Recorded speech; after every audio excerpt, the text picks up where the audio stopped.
Hey everyone, welcome to TPUSA Live. I'm John Root, and that's Joe Bob. Nice blazer. I got scared last time I put it on. Some people said that that's a little bit of a risk to wear that, but I'm no cancel culture here. Who are those people? She will not be named. Oh, okay.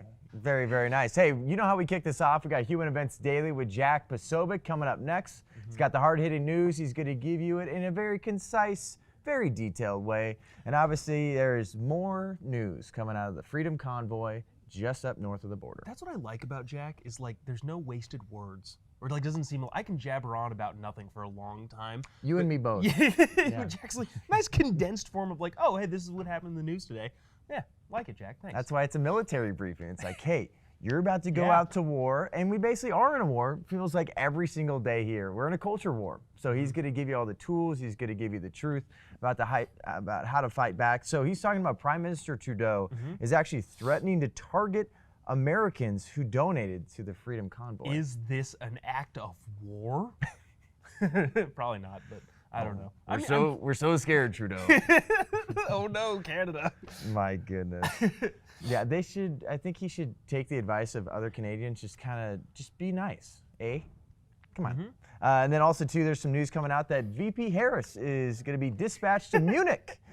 If there's a problem solved, it's Vice President Kamala Harris, who I want leading the charge. She did so well with the border crisis. You know, that just completely, entirely went away because Vice President Kamala Harris did such a great job. Maybe she needs to know that she's the border czar for our border, not the Ukrainian that's a good point. border. Come on. And then right after that, Joe Bob and I will be sitting on the couch with Drew Hernandez and the always entertaining Alex Clark. It's going to be a great show.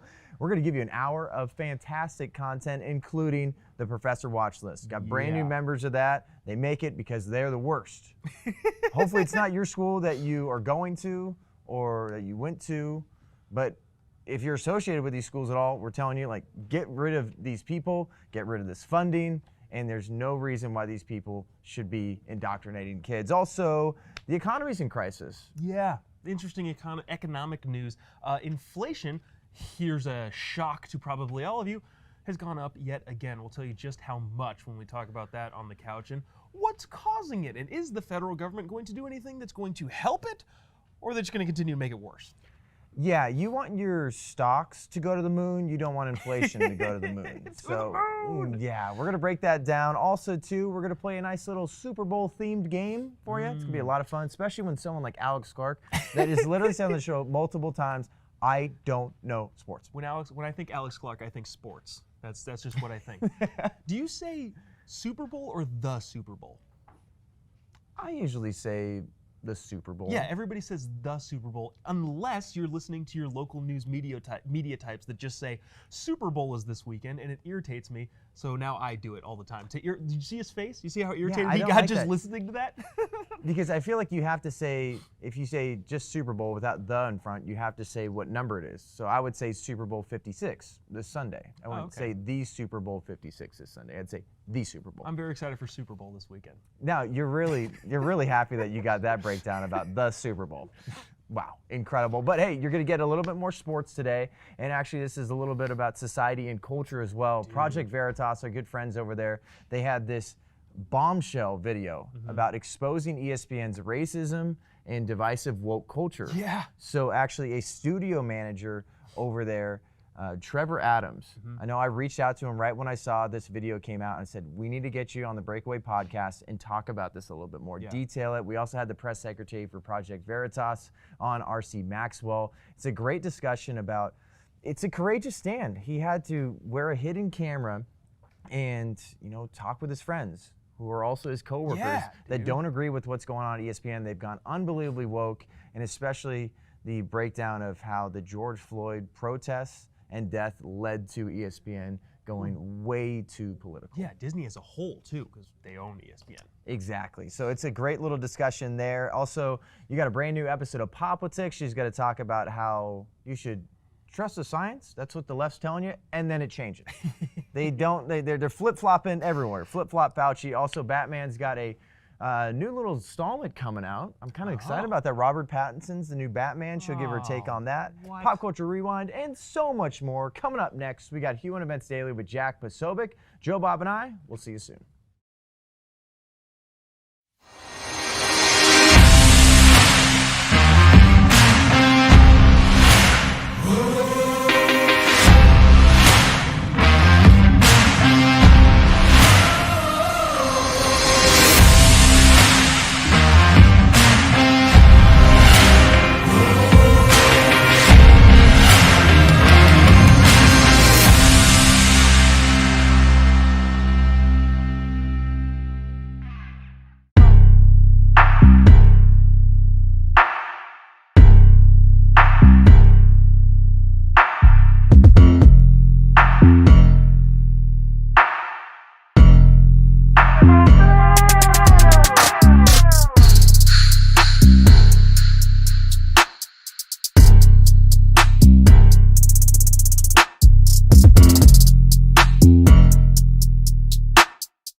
Ladies and gentlemen, welcome aboard today's edition of Human Events Daily, powered by Turning Point USA. Today's top stories. Canadian Prime Minister Justin Trudeau, you know him, I call him Castro Jr., we don't have to ask why. He's threatening to target Americans who donated to the Freedom Convoy. That's interesting. Next up, Vice President Kamala Harris is to be dispatched to the Munich conference to talk Ukraine later this month. Third, the U.S. Fourth Circuit has revoked 2 permits to complete the Mountain Valley Pipeline project. Of course, we're shutting down pipelines here in the United States. And then finally, Judicial Watch and Catholic Vote have sued the Department of Homeland Security and HHS for Catholic Charities communications. All of this and more ahead, Human Events Daily.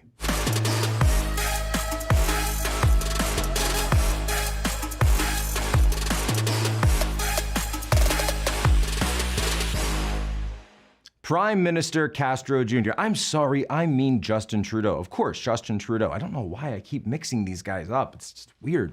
So he's out there recently talking about how much he loves the truckers and supports the truckers and really stands with the people who stand for, oh, wait, no, that's not what he said at all. We've got a clip of what he actually said about the truckers. Take a listen. And a few people shouting and waving swastikas does not define who Canadians are. Just a short time ago, we had an election in this country where we asked Canadians how they wanted to keep fighting this pandemic.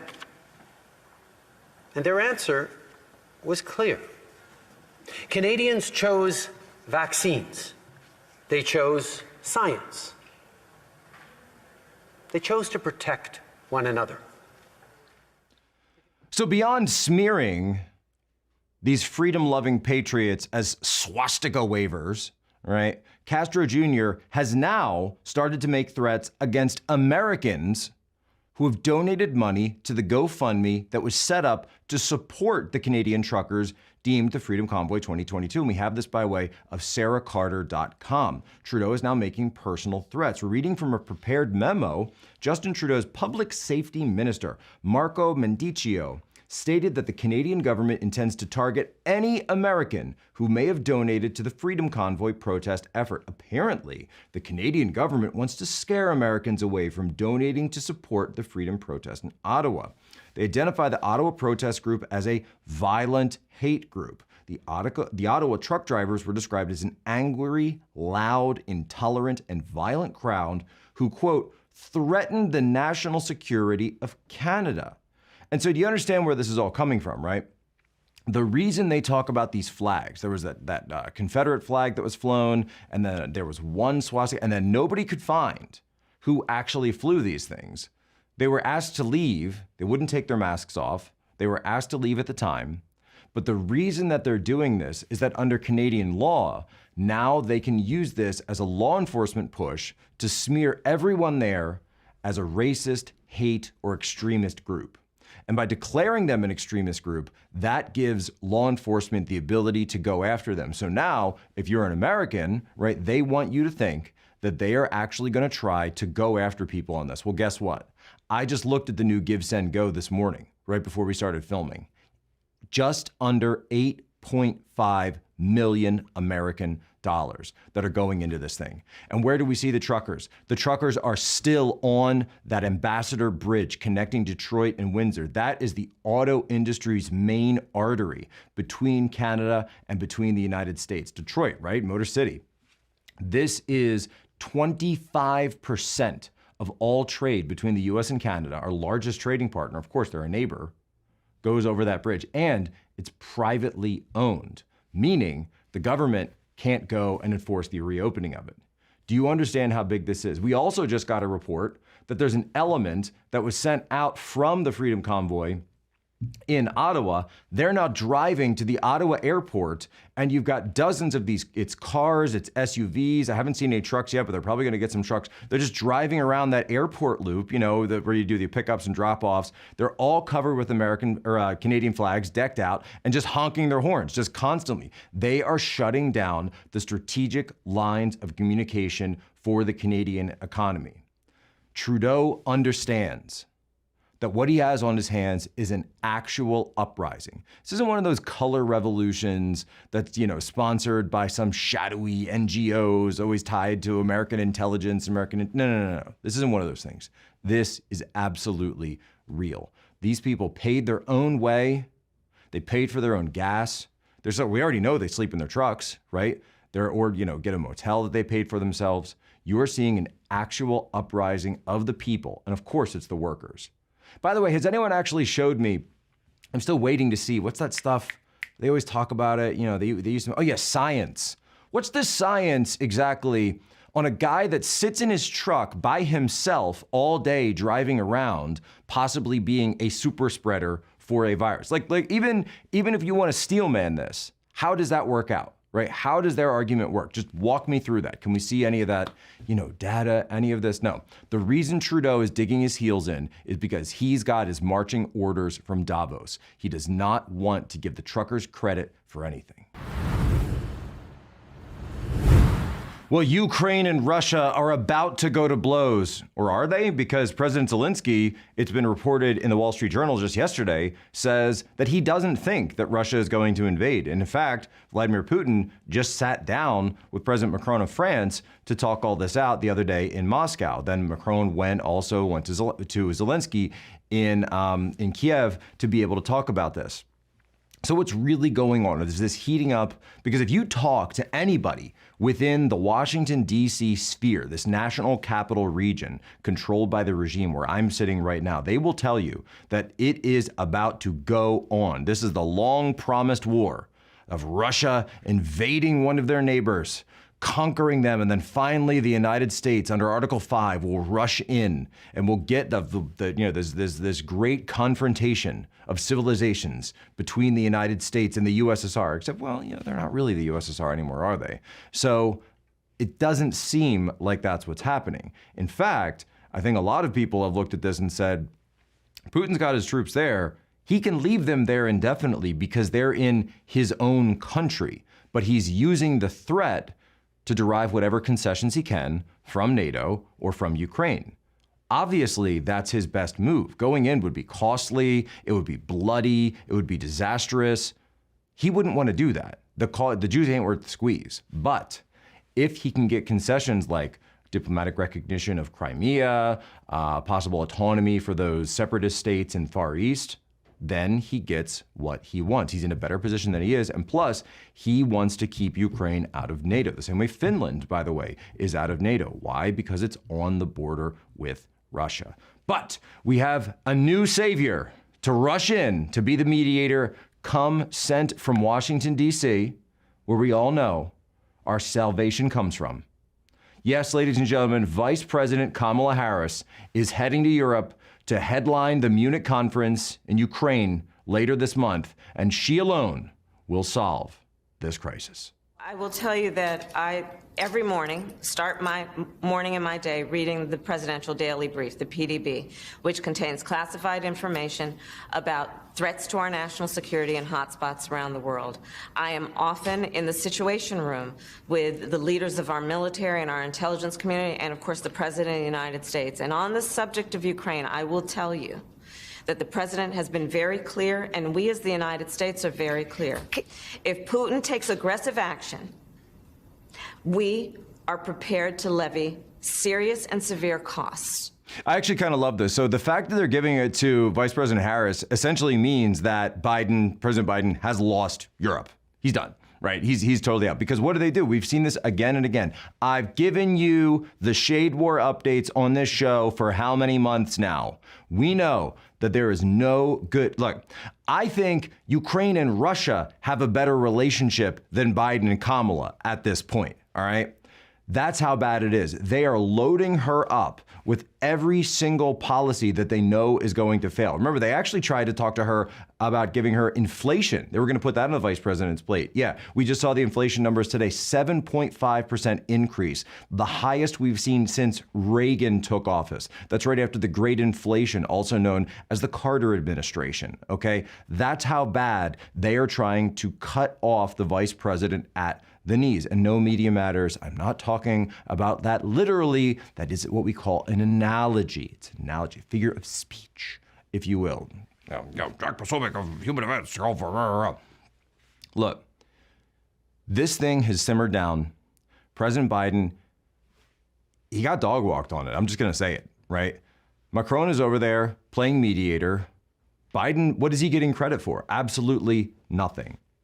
So what's going on? Munich, Germany later this month, a security conference is meant to boost Ukraine against the backdrop of a potential invasion by Russia. The Veep's appearance at the conference, scheduled to take place the 18th to 20th of February, I love this, will demonstrate our ironclad commitment to our NATO allies and reaffirm our shared interest in upholding the principles that have underpinned European peace and security since World War II, as well as underscoring our commitment to Ukraine's sovereignty and territorial integrity, the White House said in a statement. Look, here's the problem with this, right? I'll give you a dirty little secret, even from their side. Like, I remember, I was in the intel community. I know this place works.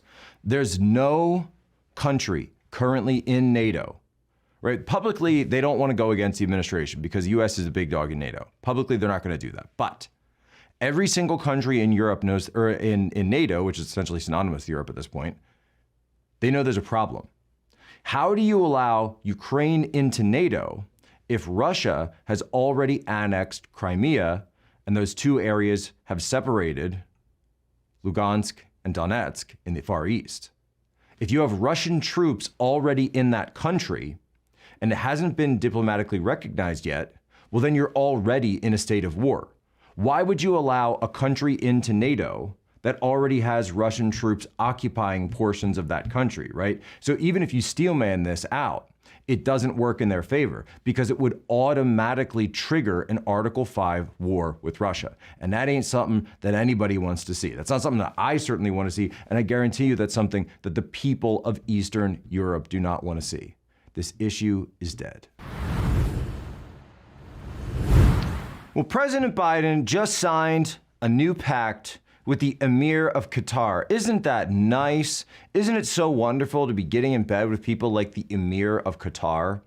And we've talked about this before, that what does Qatar want? They want to build a pipeline all the way up through Syria, through Turkey, into Europe to feed that market. So much of what you see in international politics, we just talked about Ukraine, we just talked about Germany, right? They have a pipeline that's now going, it's called Nord Stream 2, from Russia to Ukraine. Why are they doing that? From Russia to Germany. Nord Stream 2 goes to Germany. And why are the Germans doing that? Because it's cheaper gas. That's the essential reason. So why does Germany not want to pick a fight with Russia right now? Again, that's who they're getting their heat from in the middle of winter. Their homes are being heated by Russian gas, okay?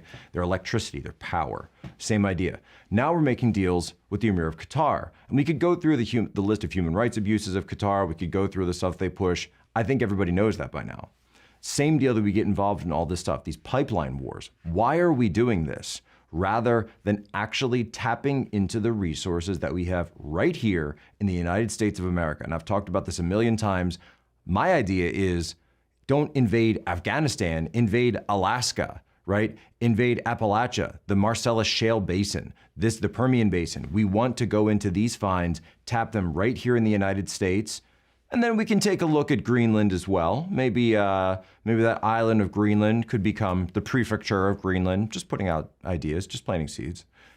But understand, this is all about natural resources. So there's another one. There's another pipeline that was about to be built, and nobody is talking about this. Gabe Hoffman, though, he posted a tweet about it that I happened to see where he was linking back to Doomberg on Substack.com. So go look at Doomberg's Substack. He's getting all of this, where we've just seen 7 days before, just 1 week before the event at the White House, U.S. domestic gas producers were dealt yet another senseless gas gut punch when a 3-judge panel of the United States Court of Appeals for the Fourth Circuit revoked 2 approved permits to complete the critically important Mountain Valley Pipeline project, which, by the way, is already 94% constructed. This is right on the border between Virginia and West Virginia. This is a huge greenfield of Appalachia natural gas project, tons of jobs. It's a 3.5 mile stretch through the Appalachian Mountains, would provide tons of economic support to an area that obviously needs it, right? We're talking West Virginia, West Virginia, the state, and then Southwest Virginia across the border. But they're cutting it down. And why is that? Because of green policies. Yes, of course. But go listen. The actual people of the area, the leaders of the area, they want this project. Take a listen.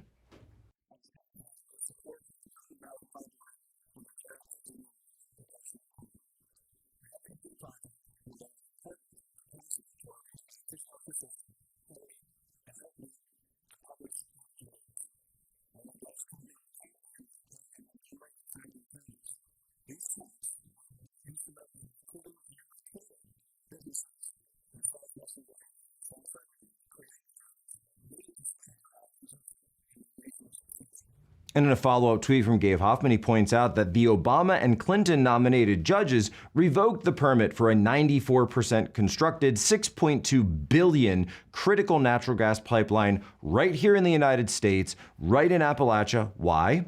Because they claimed the feds failed to properly assess the effects of climate change on 2 species of rare fish.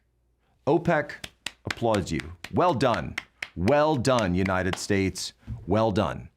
You didn't assess the effects of climate change on 2 species of rare fish, so now we have to make deals with the Emir of Qatar.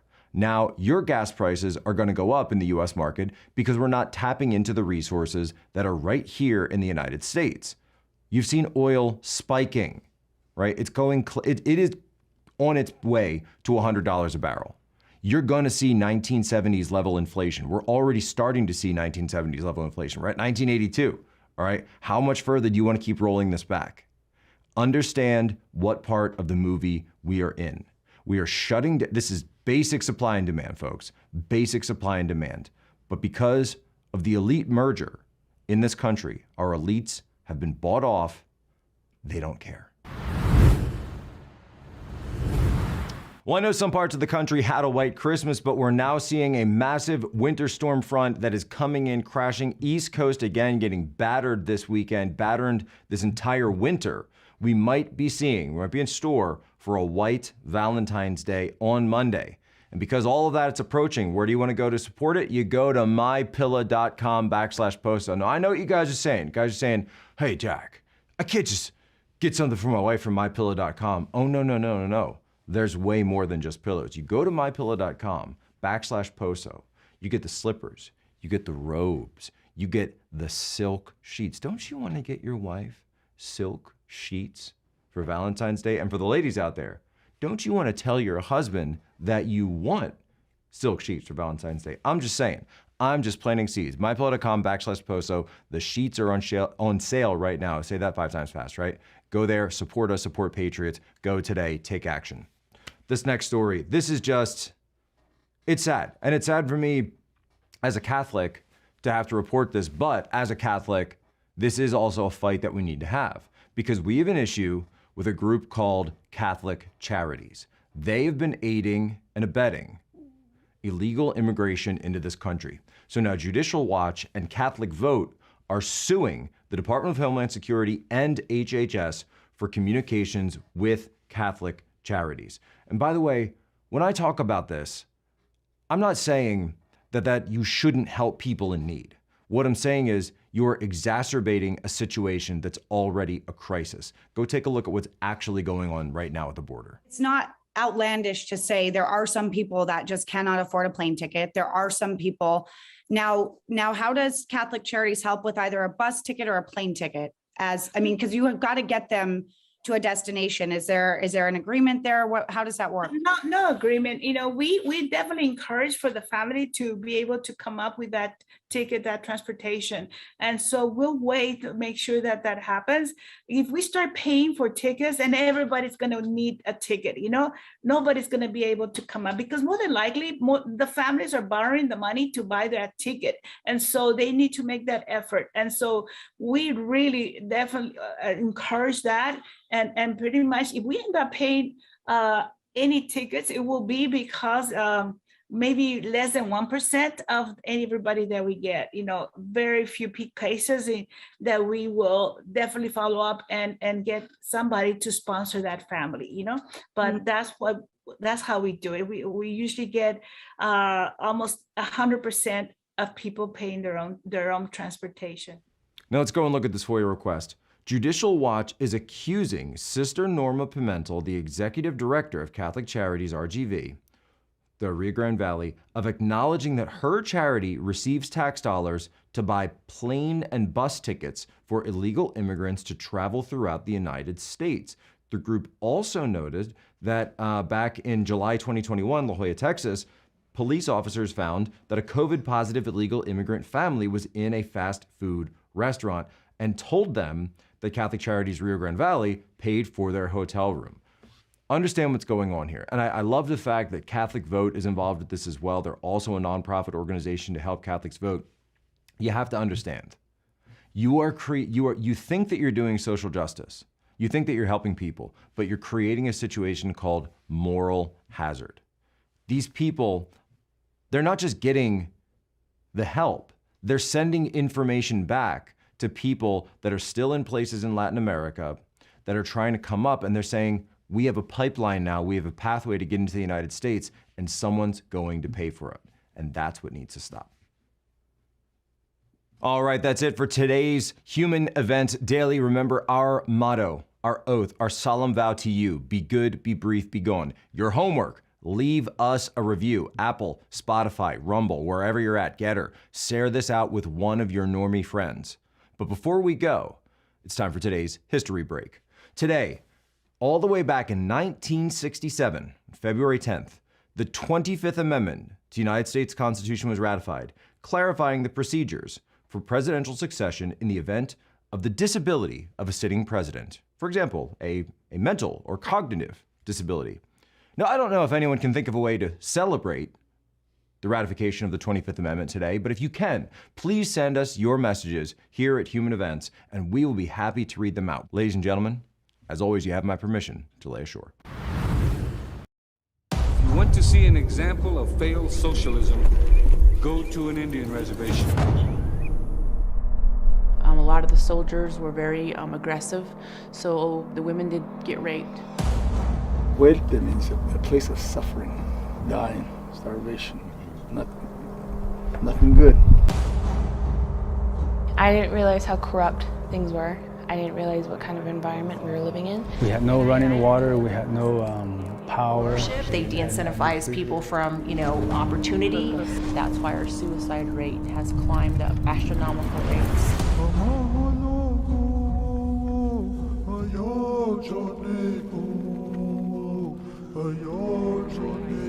I think that's what I'm also projecting to my people, even if I have to fight you to save you.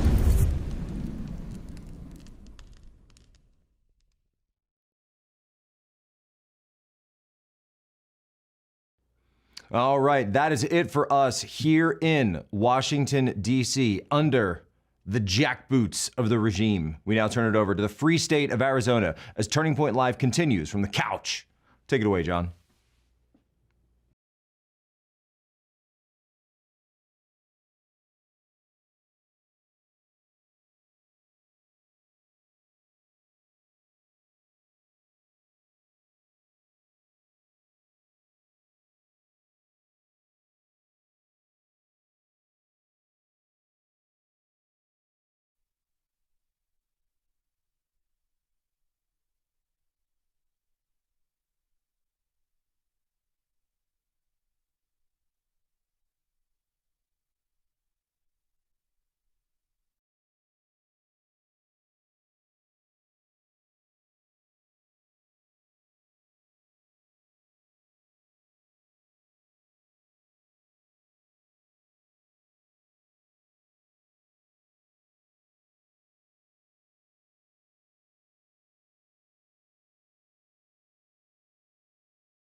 Thanks, Jackal. Hey, everyone. I'm your host, John Rood. Welcome to TPUSA Live from TPUSA HQ in Phoenix, Arizona. Here's a rundown. First, former President Trump has a release date for his social media company and more in the daily briefing. Next, we'll introduce you to the newest members of the Professor Watch List. Then, we'll play a very special Super Bowl edition of our favorite game, Word. Finally, the economy is even more in a crisis than you may have thought, followed by Morgan Wallen's fans showing their political allegiances at his concert, and one last thing. All right, the wait is over. TPUSA Live from HQ starts now.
Hey everyone, we got a great show for you today. Thank you so much, Jack. Once again, we got some amazing interviews from America Fest 2021. And first off, we're kicking it with Sheriff Lamb. Sheriff Lamb is a rock star. That is my non-hot take because everybody thinks that for this awesome Friday. You sat down with Aaron Elmore and Sheriff Lamb and you guys talked about immigration. So we're really excited for you guys to hear about this great conversation. Check it out. Enjoy. Hey, we're back at America Fest 2021 in Phoenix, Arizona, and Aaron Elmore is back. It's so fun working with you. I miss you. Best. We gotta do it more. Seriously. And then we have another great interview for you. We got Sheriff Lamb here. Thank you for having me. Pinal I County appreciate it. Sheriff. How are you? Yes, sir. I'm doing great. No, I was Thanks saying, for having me back. I've seen you a few times so far, but you didn't have the full getup. Now you look very legit, right? Yeah. I wouldn't want to mess with you if I was a criminal. Well, that's the hope. Yeah. Right? And then what were you up to today? So right now, as we're So I talking, was out here this morning, but went back out to the county. Actually went to church with the family. Amen. Roamed around a little bit, and now we're back out here again. And then always people look to you when it comes to immigration, because we need to have strong borders and we need to have an America First agenda. But obviously with this administration now, borders are wide open. It's making your job tougher. It's making Americans' lives harder. It's costing us more financially, physically, really, and spiritually with these kind of situations. And we see the crisis at the border, but there's not a lot of people like you that are unapologetically and truthfully talking about what's going on. Which is surprising to me.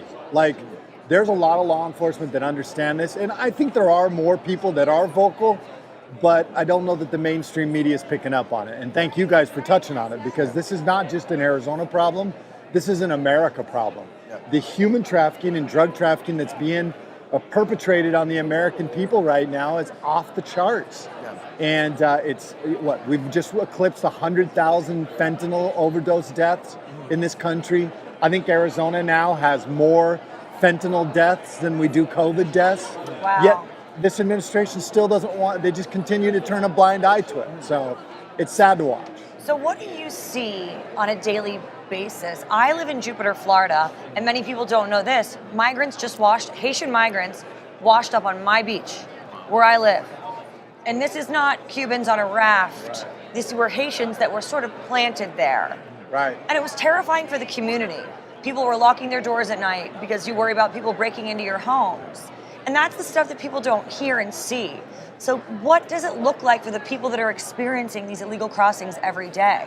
You know, in different parts of the country, it's different. Florida, Haitians, Cubans, a lot of different things.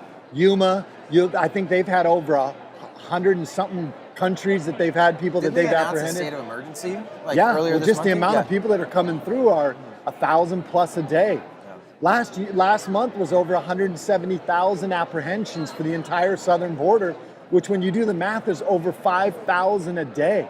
That is a tremendous strain, like you mentioned, on our resources. What it looks like for me every day is we have the I-10 and the I-8 corridor in our counties. We also have desert areas. So while you see on the news Haitians at the checkpoints or people at Yuma checkpoints, the cartel is pushing military-age men from who knows what countries with who knows what kind of criminal background and who knows what kind of drugs they're bringing in. They're pushing them through the deserts into my county and onto the freeways in my county as well. And they're breaking into homes, from what I've understood. Breaking into homes. One of my guys had 7 traffic stops the other day on the I-10 and in that area.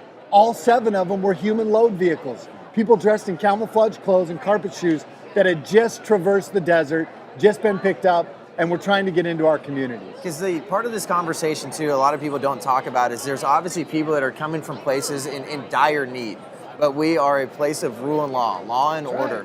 And you need to do it the right way, because it's also too a slap in the face to people that have done it the right way. There's a lot of people that have come here and said, hey, I love America, but I'm going to do everything I can legally to become an American. But when those borders are opened up, you don't just have those people rolling through. You have criminals that feel more empowered.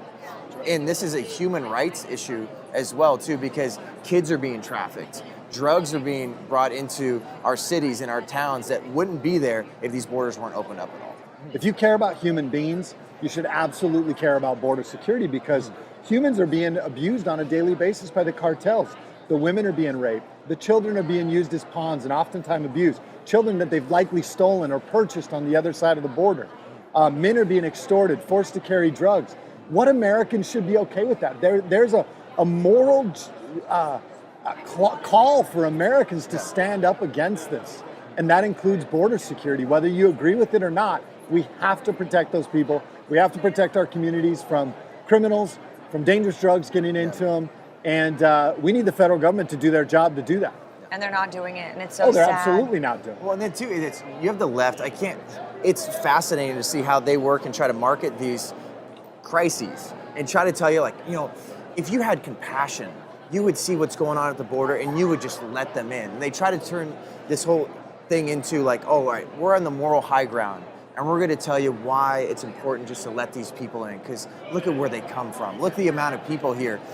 But listen to every single newscast. I think Fox News covered it really well. You got a lot of other great outlets, but I know when you had Bill Malugin out there, and he's doing a great job. He did a great job, and he continues to do a great job. These migrants are saying, basically, President Biden and VP Harris invited us here. Yeah. And this is why we're here. They see it that way. They do. And It's an open not invitation. It's not an Arizona or a Texas problem. If an American's listening to me today, listen to one thing, other than the fentanyl and all that stuff, but take home the fact that it's not about Arizona and Texas. Their product, which is human beings and drugs, is not designed to stay here in Arizona or my communities in Pinal County.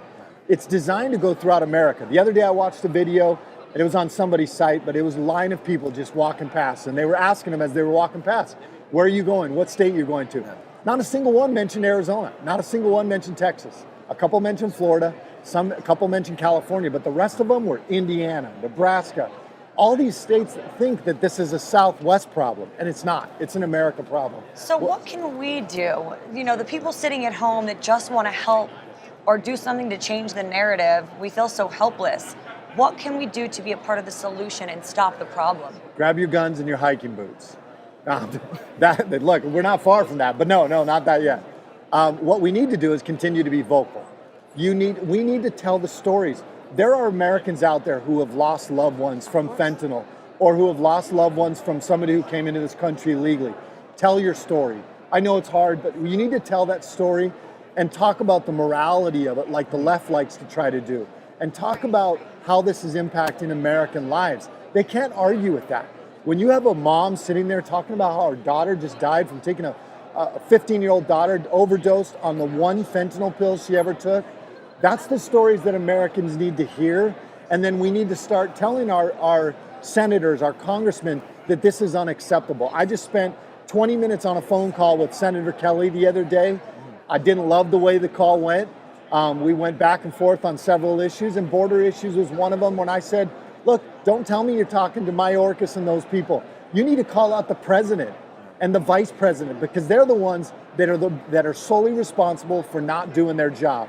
And they need to be able to, they need to hear it. So Americans, call out your congressmen, your senators. It does matter. It has an effect.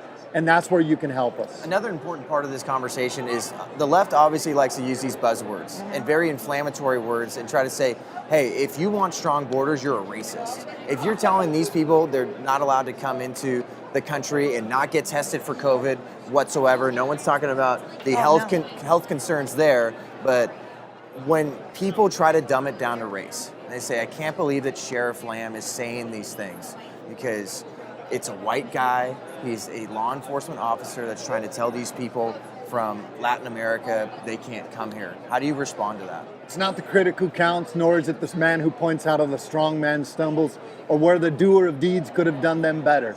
The credit belongs to the man who's in the arena. Until those people get in the arena with me, I don't care what they have to say.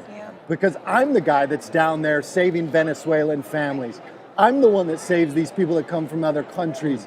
We're the ones that are treating them with dignity and respect. Not them. They just sit on their couch and want to talk about it, or sit from their high perches up in Washington, D.C. and want to critique us. I don't listen to that nonsense, because I know the truth. We're out there every day. We're empathetic. We care. We're working hard to save these people from the dangers of the cartels who have no care for human life. And we're trying to save American families who will be impacted from the dangerous drugs, especially fentanyl, that will get into the hands of their loved ones. And so, frankly, they're not in the arena with me. I don't care. And then, too, that journey is dangerous for them, too. Absolutely. That's when you get invited into this country from the people on the tippy top of power. Yeah. That whole journey, like you talked about, that there's children getting raped. There's more drugs being trafficked there. That it's not just about, hey, crossing those borders and what's going to happen to us. These people are risking a lot, and it's not good for them, even that journey getting to the border. That's right. I know you have a lot more important people to talk to. No, and I that's can talk not forever, true. This but, is so important. I was down in our helicopter, and we were on the reservation in the middle of the desert, right at the border. And we found a family, a husband, a wife, a 16-year-old boy, a 9-year-old boy with autism, and a baby girl about a year and a half in a stroller, right in the middle of the desert, in the middle of nowhere, that had just been dropped off from Venezuela.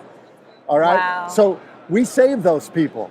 The Venezuelan ambassador just was down with me a week ago because he wanted to understand how dangerous it was too, so that he can relay the message to the people of Venezuela.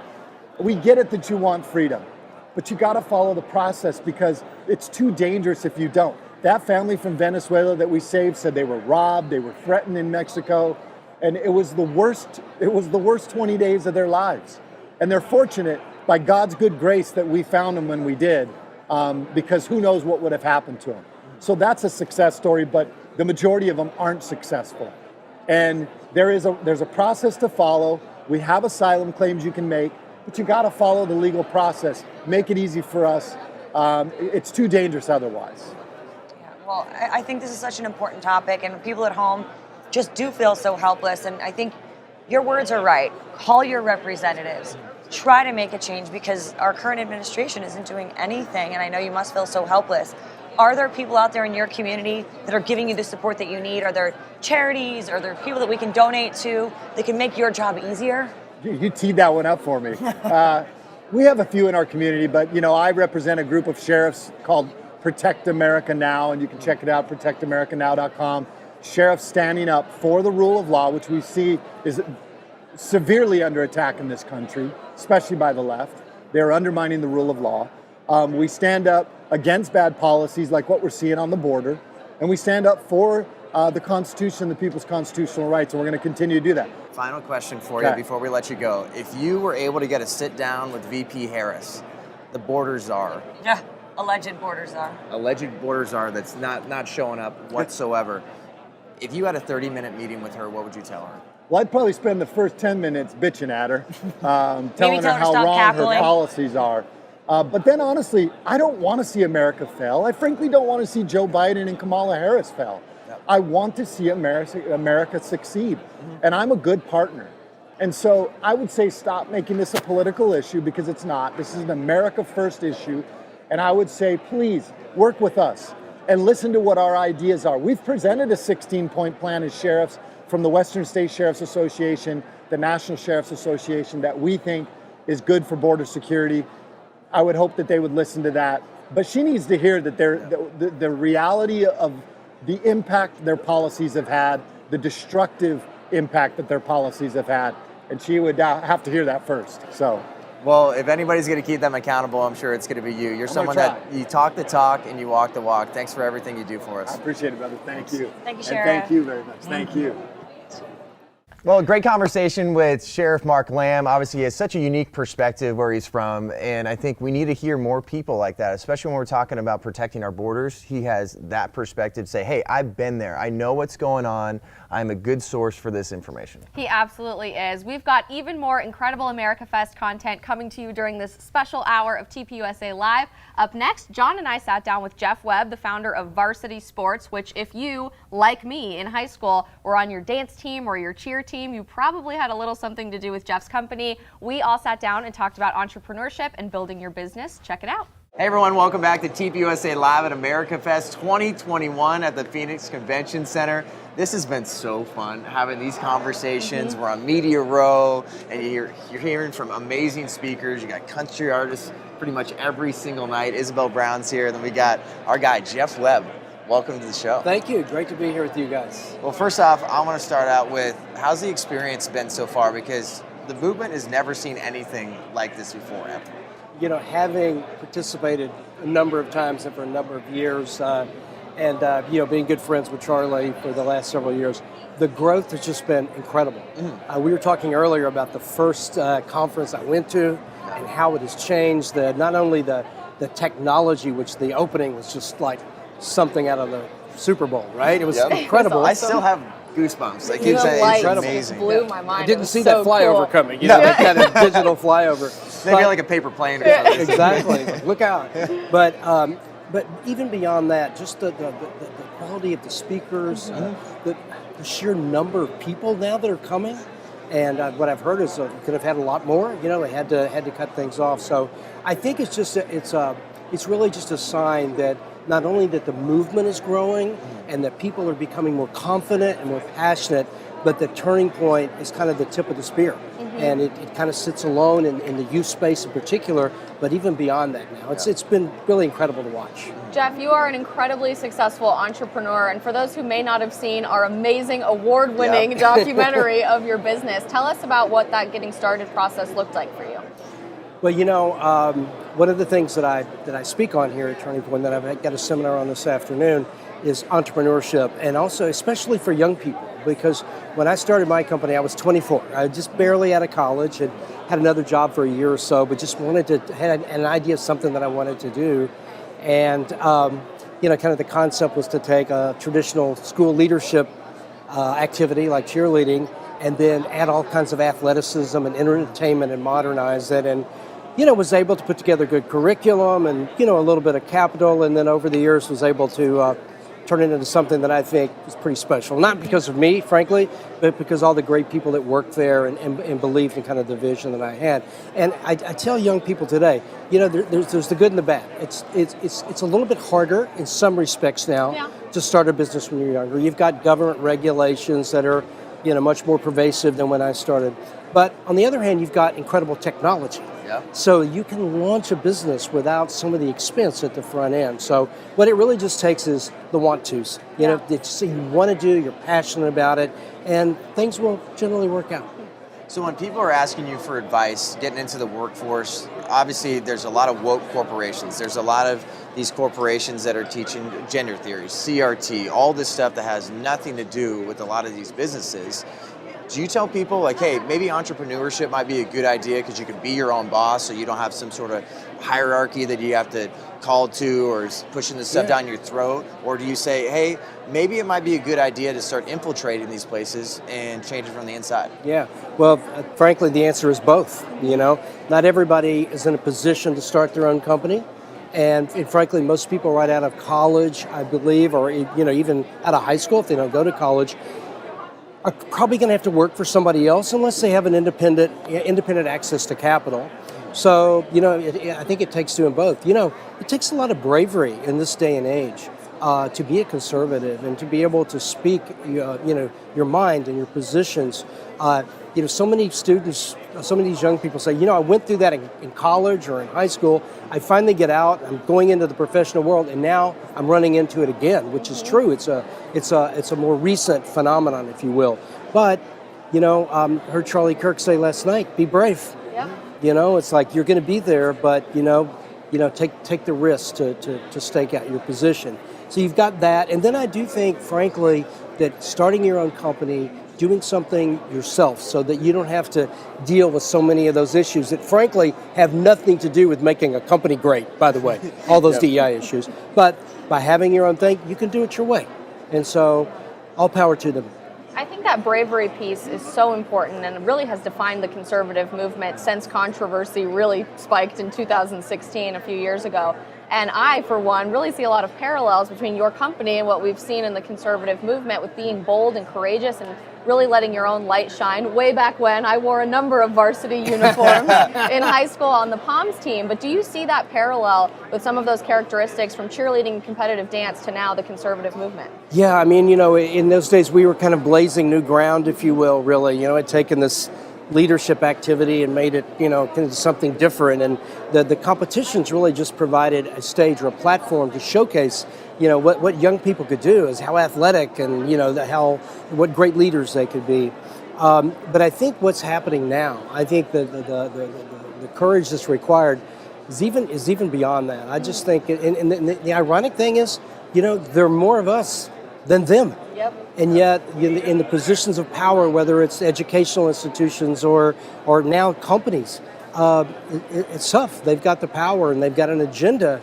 And again, I tell people, that agenda is going to have a bad ending for companies in this country because we have to be competitive globally. A lot of these other countries are not worrying about those things. They're talking about how do we make a better product? How do we have better delivery?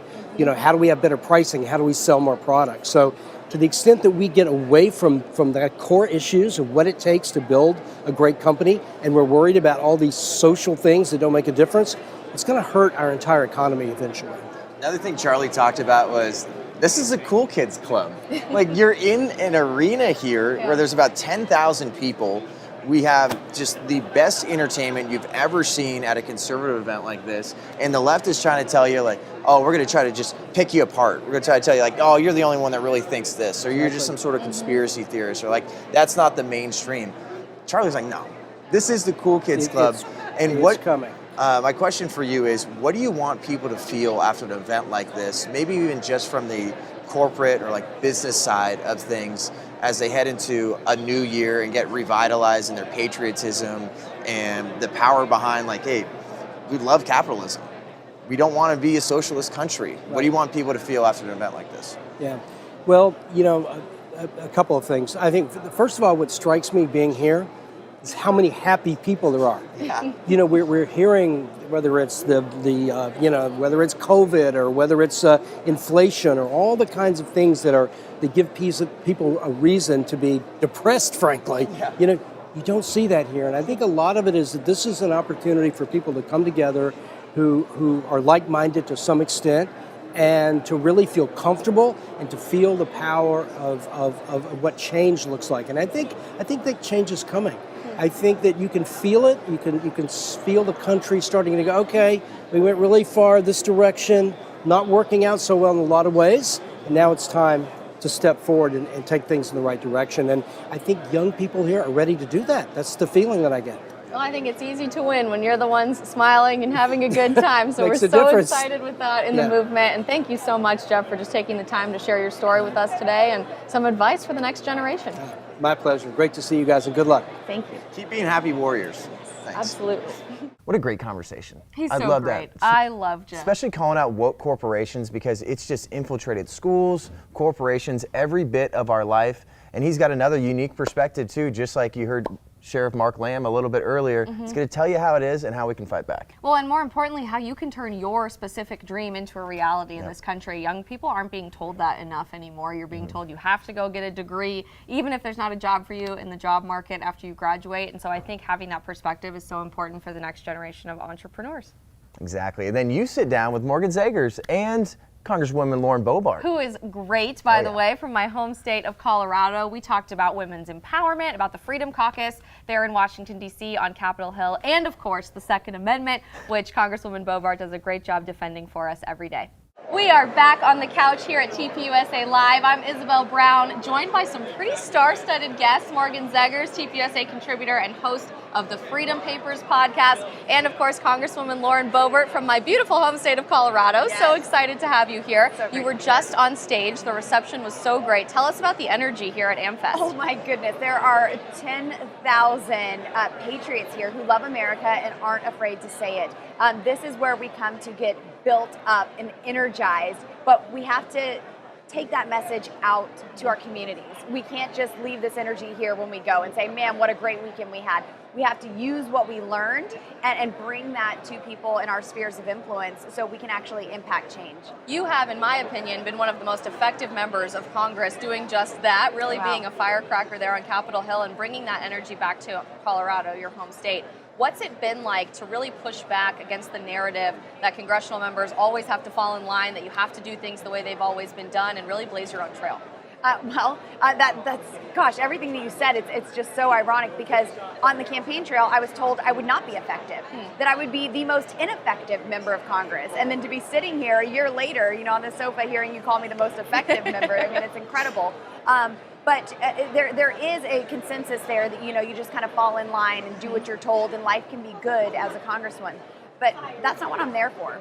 I'm there because there was a clear message from the voters of Colorado's 3rd district that they wanted someone to defend their freedoms. They weren't looking for perfect. They wanted principled, somebody who was not going to waver on what they say and actually do what they said they were going to do, which is the title of a pretty fantastic book by my friend Jim Jordan. A little plug for him there. But so it's easy when you know who you are. When you're not defined by leadership, when you're not defined by mainstream media, and that's not where you get your value from, that's not where you get your strength from. And so that's something that's not very common in Washington, D.C. There's not a lot of authenticity, and I'm just radically me. I love that so much. Radically me. I do too. Now, I have a selfish question because we have a podcast at Turning Point that I host on the Federalist Papers, the Anti-Federalist, and the Federalist debates. And we had Paul Gosar, we had Andy Biggs on from the House Freedom Caucus. So a lot of what we talk about is state power. Can you talk about what's going on behind the scenes in D.C., the rise of federal, national level power, and how we can get power back to the states? Yes. So first of all, we have to get conservatives in office in 2022, or we aren't going to be able to get this relinquish of the federal government. But also look at Governor Ron DeSantis. He is America's governor right now because he has said, forget what Washington, D.C. is doing. I'm doing what's right for Florida, for my state. And that's what we need all over. Federalism is absolutely what it's about. We need to have the states having power and an authority. So if your school is teaching critical race theory, teaching children to hate America, teaching children to hate their neighbor, their friends because of their skin color, you could say, you know what, you don't have funding anymore. So you can implement school choice. You can have a voucher system. All of these things that Governor DeSantis is on track to do. I mean, this is so incredible and a great example to follow. But I'm glad you mentioned Paul Gosar and Andy Biggs, who is currently the chairman of the Freedom Caucus. These people have been so wonderful. I don't know where I would be as a freshman in Congress without the Freedom Caucus, without this group of 40-some people who are there for the right reasons, who debate the constitutionality of everything that takes place. And when we can't find the answer in the Constitution, we seek God and His wisdom and His direction. And it's just so wonderful and empowering. And maybe that's where this effectiveness is coming from, because I have so many good people surrounding me. You have really blazed a trail for yourself in terms of Second Amendment advocacy and rights, first with Shooter's Grill in Rifle, Colorado, and now as a member of Congress. And I think generally speaking, in our lifetime, gun rights and the Second Amendment have been one of the most important things under attack for Americans, and I'm expecting that moving forward as well. What can we expect from leadership, from the Freedom Caucus, and from members like you in Congress in terms of defending our right to protect ourselves? That is always going to be our top priority, is to defend your rights. The proper role of government isn't just regulatory control. It's not keeping you safe in your personal capacity. It's not keeping you healthy in your personal capacity. It's keeping you free. I mean, we the governed give consent to be governed, right? And government derives its powers from we the people.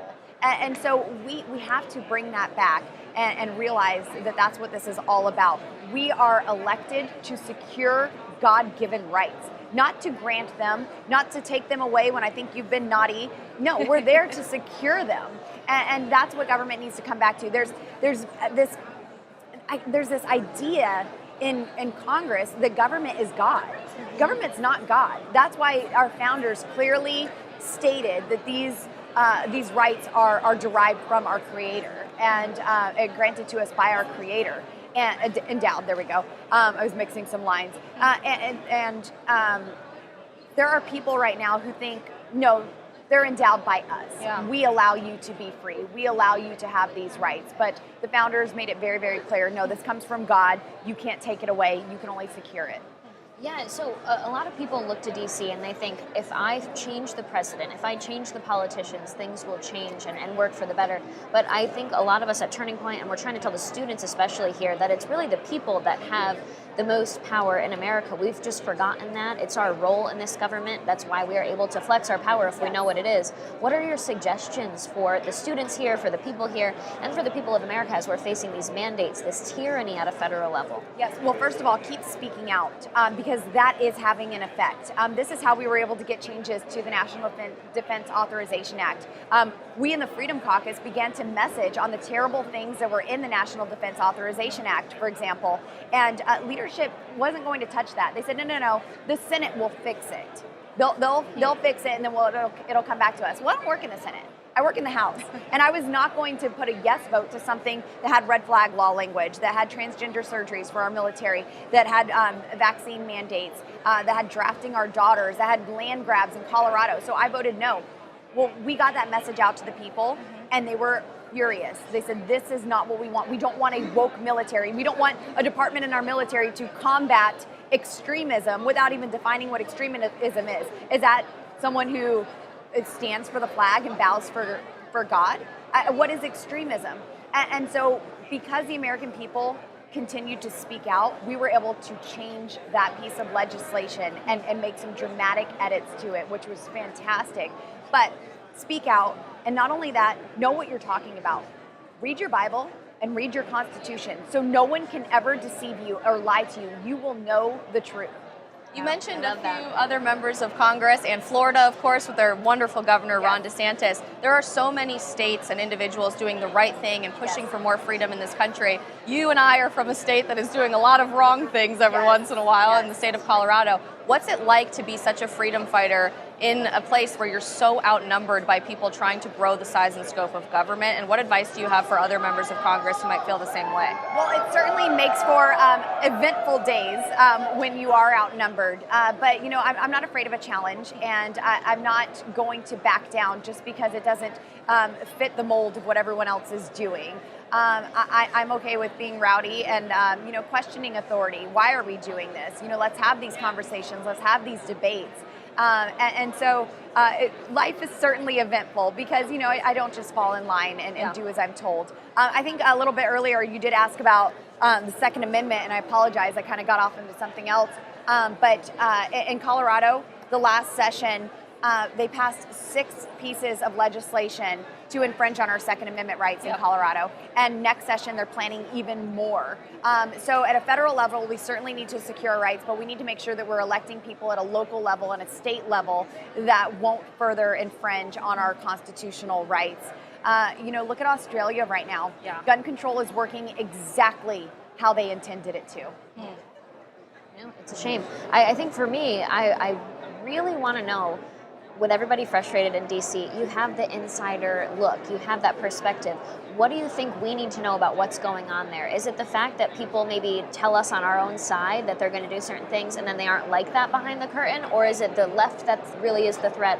What should we be paying attention to that we can't really see that you have access to? Yes, so actually those people who are on our side, that tell you one thing and do another, that's available for you to see because you see it in their votes. Okay. And they don't hide it. They may try afterwards to explain the vote and take you down a different trail. But you can see it right there. Go to conservativereview.com, look at members' Liberty score, and see if they're really voting conservative. And maybe they have a 90%. Maybe there was a couple of votes, you know, that, well, what was this about? And you look into it and question what it was. But the people who are not really doing what they promised to do, they show it with their votes. But right now, the insider view is just how frustrating it is that the People's House is still closed to the public. Yeah. A family can't just walk in and have a tour, but lobbyists fill the hallways right now. That right there is absolutely shameful. Wow, how frustrating that must be. But we are so grateful for the work that you do. In the little bit of time we have left, do you have any key takeaways from America Fest? Any last words of advice for our students who might be here about fighting for freedom? I think we have a friend, Kyle Rittenhouse, right over there, so there's a lot of excitement. Yes, a lot of excitement. And we need to keep that enthusiasm. Yeah. But kind of like what we started off with, we can't just get excited over the weekend and do nothing with that. We have to apply it to our lives. So take what speakers are saying, you know, take what the conversations that you're having on the side and see where you can apply that and affect change in a situation in someone else's life and encourage them and teach them what you know.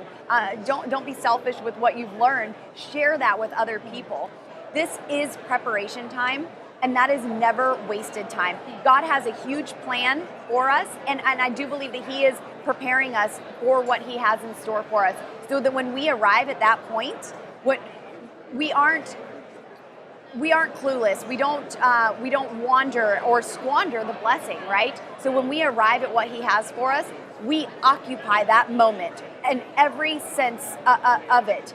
And we aren't occupied by it. We aren't overcome by the situation. We are fully prepared and ready to take over.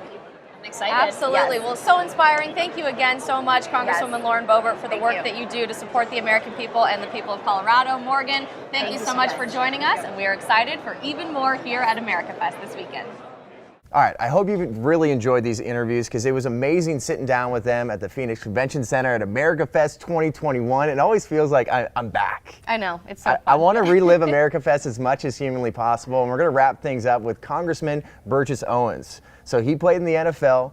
He's a college football star that's turned into a politician, and his growing up is such an inspiring story of how stop playing victim, Yep. be a victor. And I think he's one of the most inspirational people in Washington. And what makes a true champion, we got to try on some championship rings, which was very, very Boom. fun.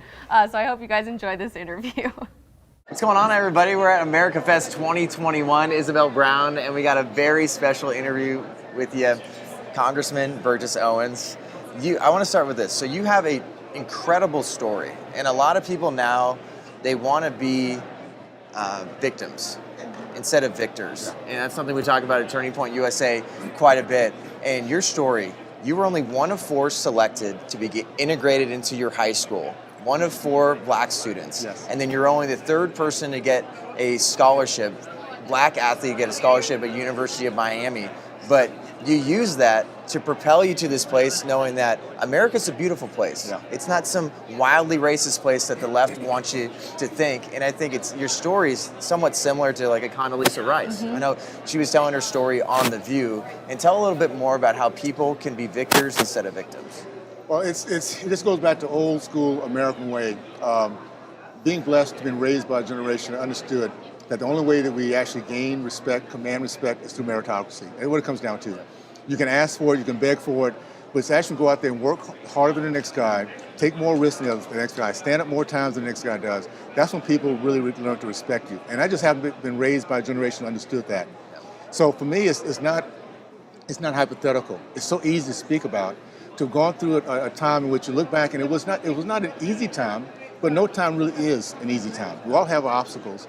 But one thing that came out of that time, segregated community, days of KKK, Jim Crow, segregation, was that we can overachieve and we can outwork anyone we wanted to. So we were taught to work harder, to study harder, to run harder, and to be proud of who you are. Actually, to be so proud that when you succeed, you're reflecting on your family's name. So I understood how that worked. I was blessed to be part of a remarkable family, remarkable community, and I now understand, looking back over the last 60 years, where we went sideways. We allowed the hard left to destroy our family unit. Allowed the hard left to make it so that women are more dependent on the government than they are their husband. Where men no longer feel they have committed to their families because they can be committed to themselves. You turn that upside down with the family unit and we get where we are today. So I'm excited to be just as a warning buoy to a degree. I went through it, I understand how it works. I'm so proud of where we are today. And I can let people know, let's be hopeful. That's America. Yep. Let's stay hopeful. Why do you think the narrative of the left in terms of victimhood and always being victimized by your circumstances and your identity rather than overcoming that has been so powerful in our country so far? Because they've been very strategic. They've been very, it's like little termites. You think about how termites work. You can have a beautiful home structure and have no idea in the darkness of the night in these safe havens, they're destroying the foundation. They've been doing this for decades. Yeah. We're now talking about CRT. Well, it's been happening for decades. We're now seeing that the idea of trying to get people dependent on the government versus having their own business and thriving. We now see it. 2020 is going to be a really remarkable moment for us. As painful as it was, we as a country have a chance to see now contrast. We now to see what the vision of the left really is. To destroy family unit, destroy business ownership, destroy our connection with our Heavenly Father. So they have had this has been their end game. Our country is built on Judeo-Christian values, which is good values. Yep. With good, you have to have evil. And evil is the Marxist, the socialist, the godless ideologies that use misery as a political strategy. How do you feel like sports prepared you for this arena because you played a decade in the NFL, played for the Jets, played for the Raiders, Super Bowl champion, you were a Pro Bowler, and you had some tough wide receivers you went against. You went against some tough competition, but now you're going against tough competition in the political realm. I would say this, the greatest thing about sports, and I'm going to guess both of you have played around with sports or something. Okay. It's probably why you're where you are today, because the lessons you learn. Yep. You learn how to hustle. What I learned in sports playing for so many losing teams until before I got to the Raiders. And yes, the Raiders used to win football games. I know you guys too young to know that. They used Just to win, baby. Yeah, just win, baby. But the thing I learned over time is you cannot control the scoreboard, but you can control the hustle. If you understand that and you hustle, what happens is your teammates begin to look at you for what you bring to the plate, your character, the positive attitudes toward winning. And they care less about your color, about your size, it doesn't matter because everybody wants to win and have teammates around them who feel the same way. That's America, by the way. America's about meritocracy. We're the country that says look at each other based on character, not skin color. That's the generation that came before me. So we have to just get back to basics. Now that we understand that we have an evil ideology that's up against us, that smiles in our faces, that took my community, which was a remarkable, committed and competitive community when I was growing up, to where it's turned upside down. It wasn't because of white racism. It was because of elitism, particularly black elitism. When people care more about their power and their position, they care about their people, that's what we get. And that's what we've had over the last 6 years in the black community. So we now understand that. The great thing is we can now turn that around just by being aware of what's going up. The next generation of Americans, Gen Z, is coming into adulthood in a completely alternate reality than anyone has ever experienced in this country. What words of encouragement do you have for them that despite this very powerful narrative, they will never achieve their American dream? They can do it. Real serious, real simple. Come to Turning Point USA events, period. I mean, it's so cool. It's so cool. And I can't say this enough because I've always been an optimist. But I've always also known that to be optimistic, you have to figure out what the next place is, what the next pathway is. How do we keep the things that I've been taught and make sure we take this into the next generations? It's because of young people like yourself. You're getting involved, you're entrepreneurial and taking risks. You don't mind standing up and saying this is what I believe in. And you get young people in an environment like this, and they realize, I'm not by myself. Yep. That this is something cool about being hopeful. It's kind of nice not being angry and upset, and it's a cool feeling. And you can only get that in conservatism, and you get that when you have young people like this coming together and doing this. So I want to applaud you guys, seriously. I've known that Charlie's been working on this for quite a while. It says the power of the dream and the power of passion. When you get the dream, your passion, know your life's mission, there's nothing can stop you. So that's my advice. Come to Turning Point USA, man. You got to understand this process. Well, we appreciate you working with us too, and it's great to have people like you that have this unique perspective. Because you have a perspective that not a lot of people have, and they need to hear those stories. They need to hear from someone like you that is not used some sort of excuse to say like, this is the reason I'm not successful. This is the reason I didn't get this job. This is the reason I didn't win this race or something like that. Can I say this, John? The greatest 9 words that one American could tell another, particularly after going through life, going through experiences of failure, is very simply this: if I can do it, you can do it. Each of you guys have your own stories. Let's not hide the struggle. Let's share the struggle because people need to, that might be something, even though we learned through it, there'll be somebody just might need to hear those words and hear your experience that I can give myself more hope for at least another day. So let's share our struggles and give those 9 words and we all win in the end, for sure. Final thing for you, I know you do a lot of work in the community, so Second Chance for Youth. Yes. Can you speak on that a little bit? Please look up secondchanceforyouth.org. My life's mission for 30 years was to find a way to work with at-risk kids. And working with those kids, I realized maybe I can do something at a different level. That's why politics finally came into play. So secondchanceforyouth.org. Help us out any way you can. Right? Number 4, our kids, once they get that second chance, you're talking about somebody who understands what empathy feels like and the blessings of a second chance, they're going to be the greatest add-on to our country. So let's make sure we help them out, for sure. Thanks for all you do. Thanks for your support of Turning Point USA. Thank you, guys. You guys keep it going. Proud of you, really. Keep it going, for sure. Well, I can't believe that's it. That's all the interviews we have for you today. Huge shout out to Congresswoman Boebert, Congressman Owens, we had Jeff Webb, we had Sheriff Mark Lamb, a lot of great interviews, not only today, but throughout the rest of the month. We're going to show you some of those. It was fantastic. And they give you, once again, a unique perspective on what's going on in the world, how we can fight back, because we got to stop just complaining about things. And we have people, luckily, like these few that are doing a lot to help us. Absolute rock stars. We have so much incredible content from America Fest. If you weren't able to join us in Phoenix last December on our YouTube channel, so go check that out as well. Have a great weekend, and we will see you Monday.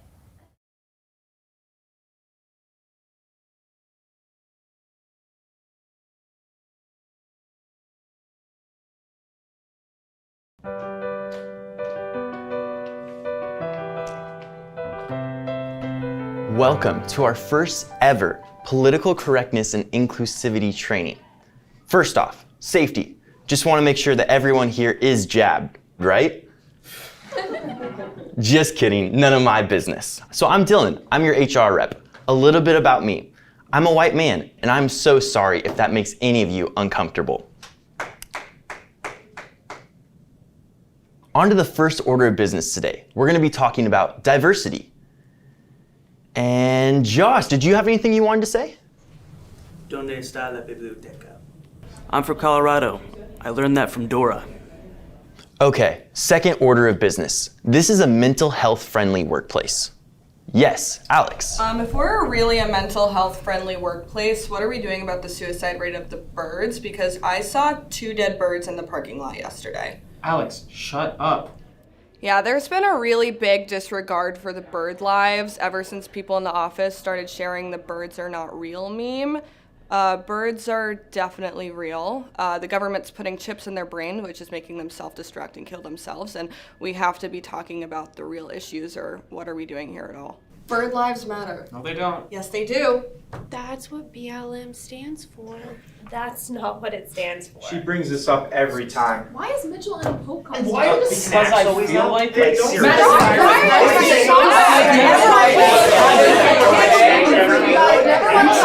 I think this went really well. All in all, this is a great place to work, and we're becoming more politically correct every single day.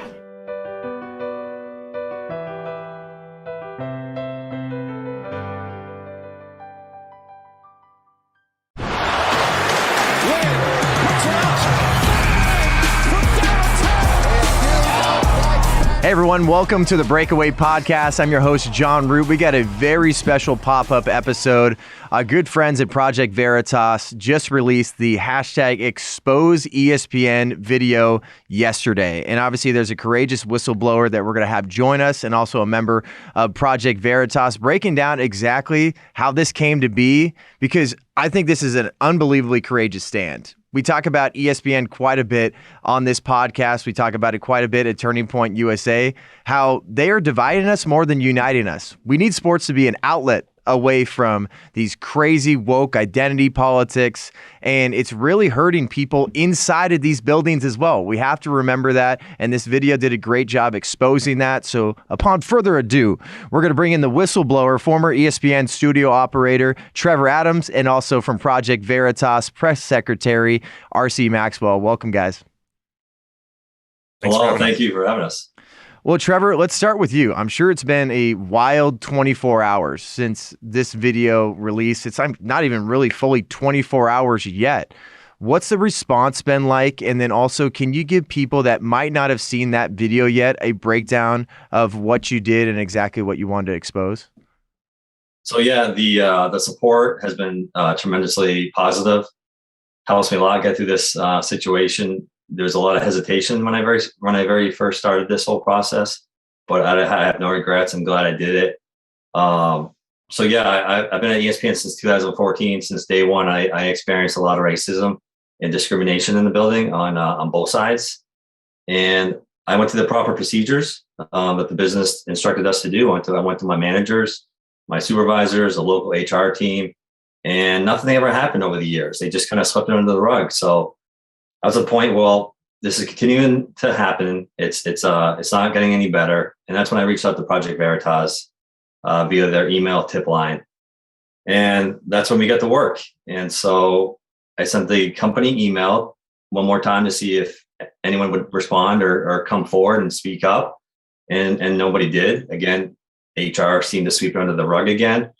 And after that, they put me on administrative leave and kept me out of the building for 4 or 5 months. And now I'm terminated.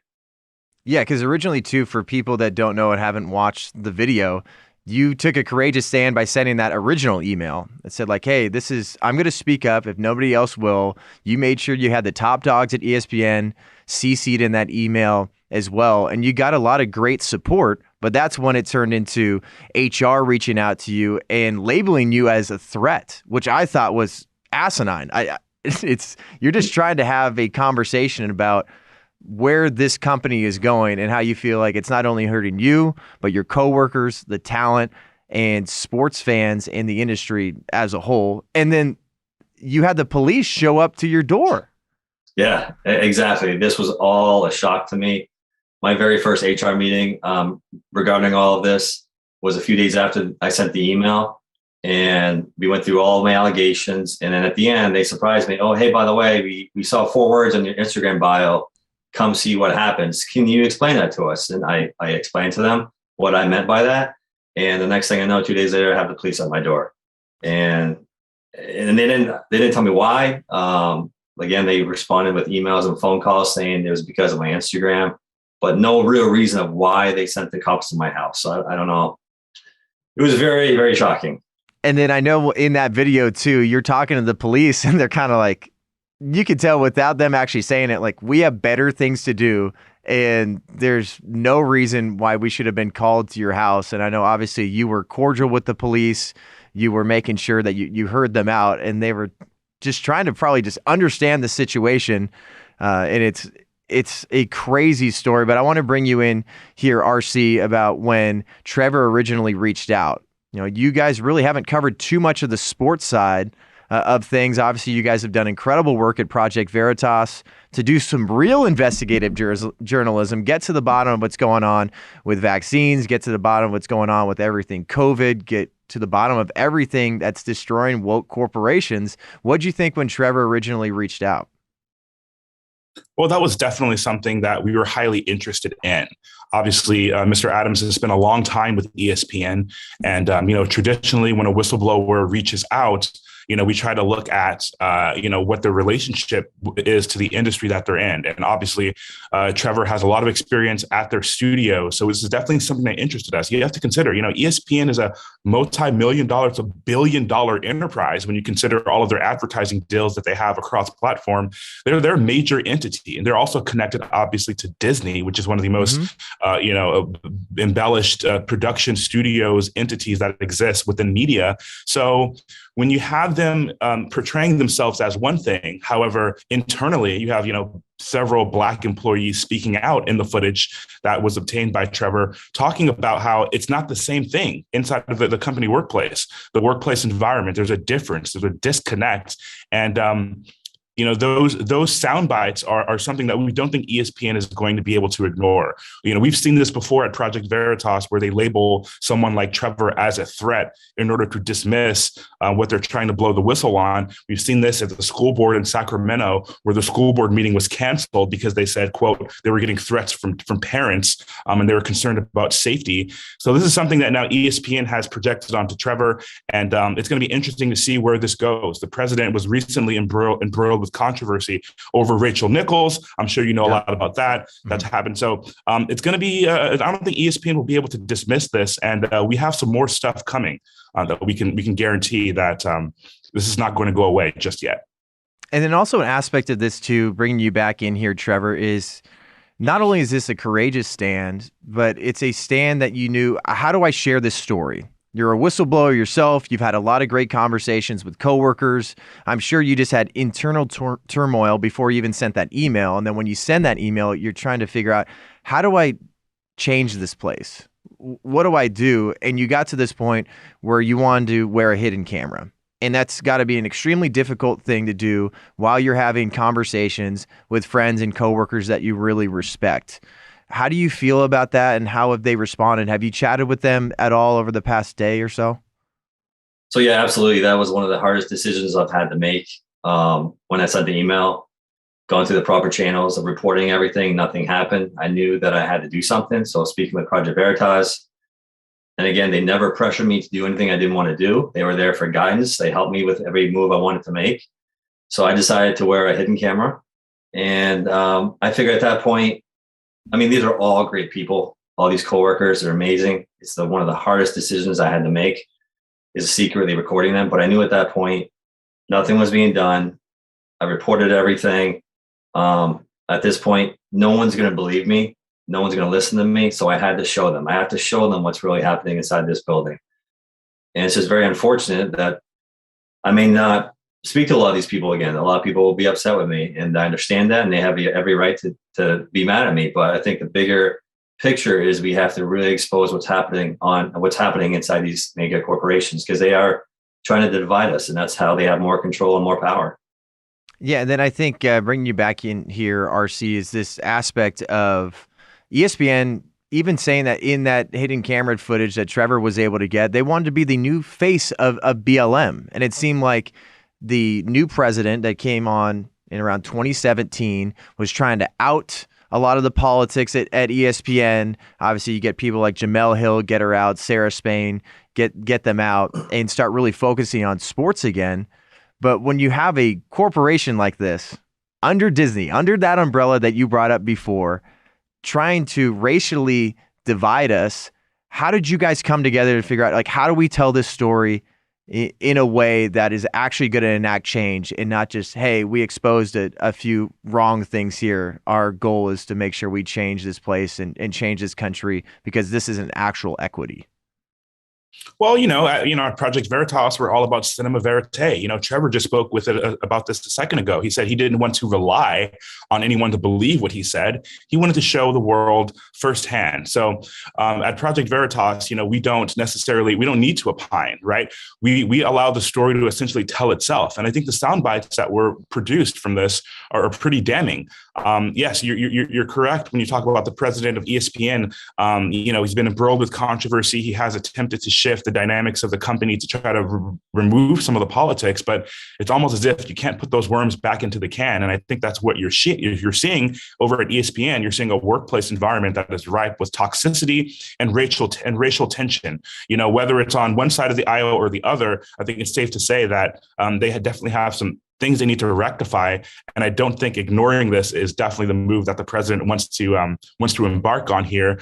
But in terms of what is ESPN's goal, we're going to find out a little more about what ESPN's goal is. Like I said, we have some more stuff coming out about ESPN. We're in fact going to be releasing stuff about ESPN's training, things that ESPN is actually dictating to their employees. Like diversity and inclusion training, that's what you're talking about? Correct. And I think that it's going to become a little more clear why you see some of the tension that you saw in the video that Trevor was able to obtain. And just stay tuned. And then Trevor, too, once again, I do want to bring this up that I think what you did was unbelievably important for the sports media industry. I know I've shared a lot on this podcast that, I worked in the San Francisco Bay Area. I was in a place where it is unbelievably leftist. And you bring up anything about conservatism whatsoever, you get ostracized. And then you go into a place like ESPN, it becomes this unbelievable echo chamber for the left. And it seems like a lot of what they're trying to do is make you look at sports from this frame of race. And it takes away the aspect of what makes sports great, meritocracy, the outlet away from politics, the outlets away from the craziness of life. But tell us a little bit more about that shift, specifically George Floyd.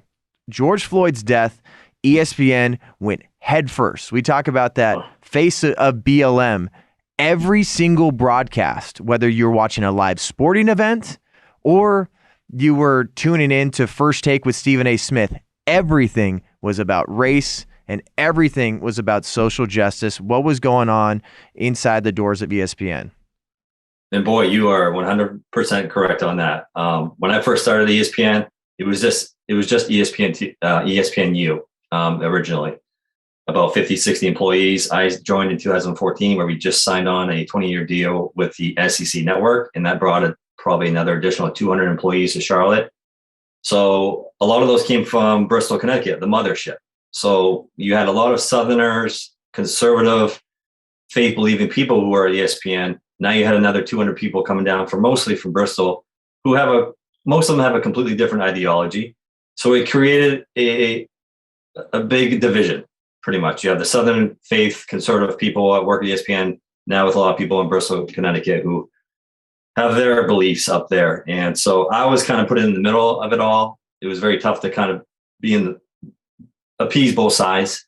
But that's when I saw a shift. The big shift was at that moment. I saw a lot of my friends get fired, pressured to quit, because a lot of the conservatives, Southerners who were there, they didn't want to leave. But it was it became a very toxic environment to be yourself, speak up about your beliefs if it was done on their political ideology. But yeah, so over time, I saw a lot of my friends leave, get fired, and pressured to quit. There's not many of us left there. You can't speak up with what you believe in. It's very tough. And then the George Floyd thing happened. I can recall in the summer of 2020, we had a company-wide call with everyone on the phone where they had all the Black employees speak about their encounters with the police. And it was a very hard call to listen to. It was very upsetting that this stuff happens, and it does. But at the same time, we've never had a company call regarding the police officers dying on the streets during the major riots that year. We never had a company call or recognition or acknowledgement of the 13 soldiers left in Afghanistan. So ESPN paints itself like they are for everybody, all inclusive, but yet it doesn't seem like that from the inside. And then a couple things off of that, then Trevor, is like, you're telling me people actually got let go because of their politics early in those days during the BLM riots and the George Floyd protests across the country. People actually got let go solely because of their politics? I can't guarantee that, but it just from what I've seen, the ratio, I would say when I first started there was a good maybe 50-50. Mm-hmm. I would say now it's more like 95-5 as far as left to right. So there's obviously an agenda on ESPN and Disney's side. I mean, the facts are right there. These people are gone. They're not there anymore. In fact, I had an anchor for our network as well reach out to me in 2016 because I was volunteering at a Trump rally in Charlotte, North Carolina, and he knew I was.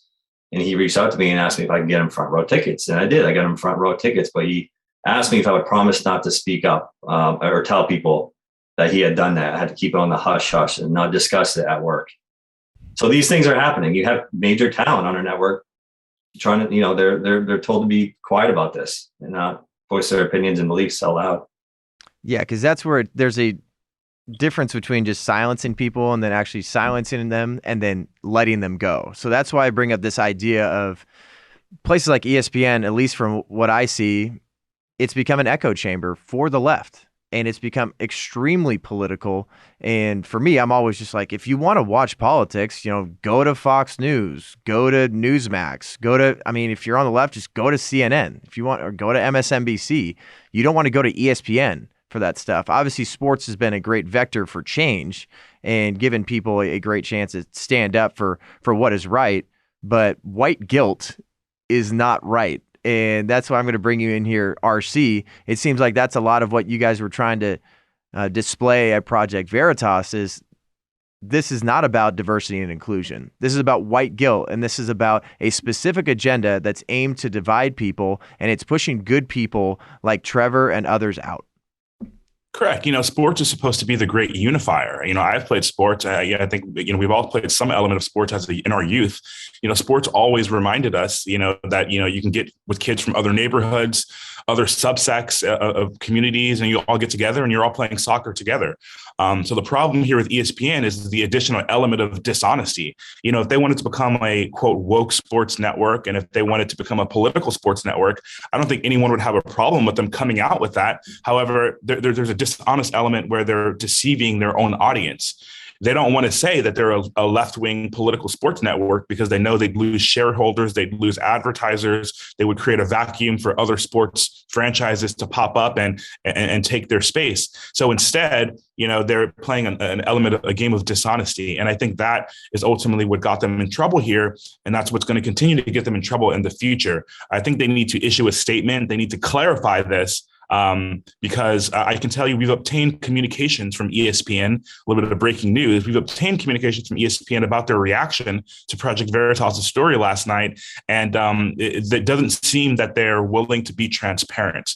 We'll have more on that later. But again, I think they need to issue a statement and clarify this matter. So they've reached out to you guys directly at Project Veritas, but there's nothing publicly that they've said about this, correct? Well, no, we've obtained internal communications from ESPN that was sent to us by another brave whistleblower, someone like Trevor, can't speak to it just yet. But again, it does seem like ESPN is still attempting to be dishonest. They're attempting to still hide from this matter, and we'll see how long that works out for them. Well, you guys are doing incredible work, and I think it is once again so important to have this conversation right now, because that's basically, Trevor, that's what you're looking for. You're looking to have a conversation with the higher ups at ESPN. You've been in the industry for a very, very long time, longer than I have. And we all saw this shift. We saw this idea of politics just not only seeping into sports, but just flooding into sports. And that's why when RC says something like that, it's the great unifier.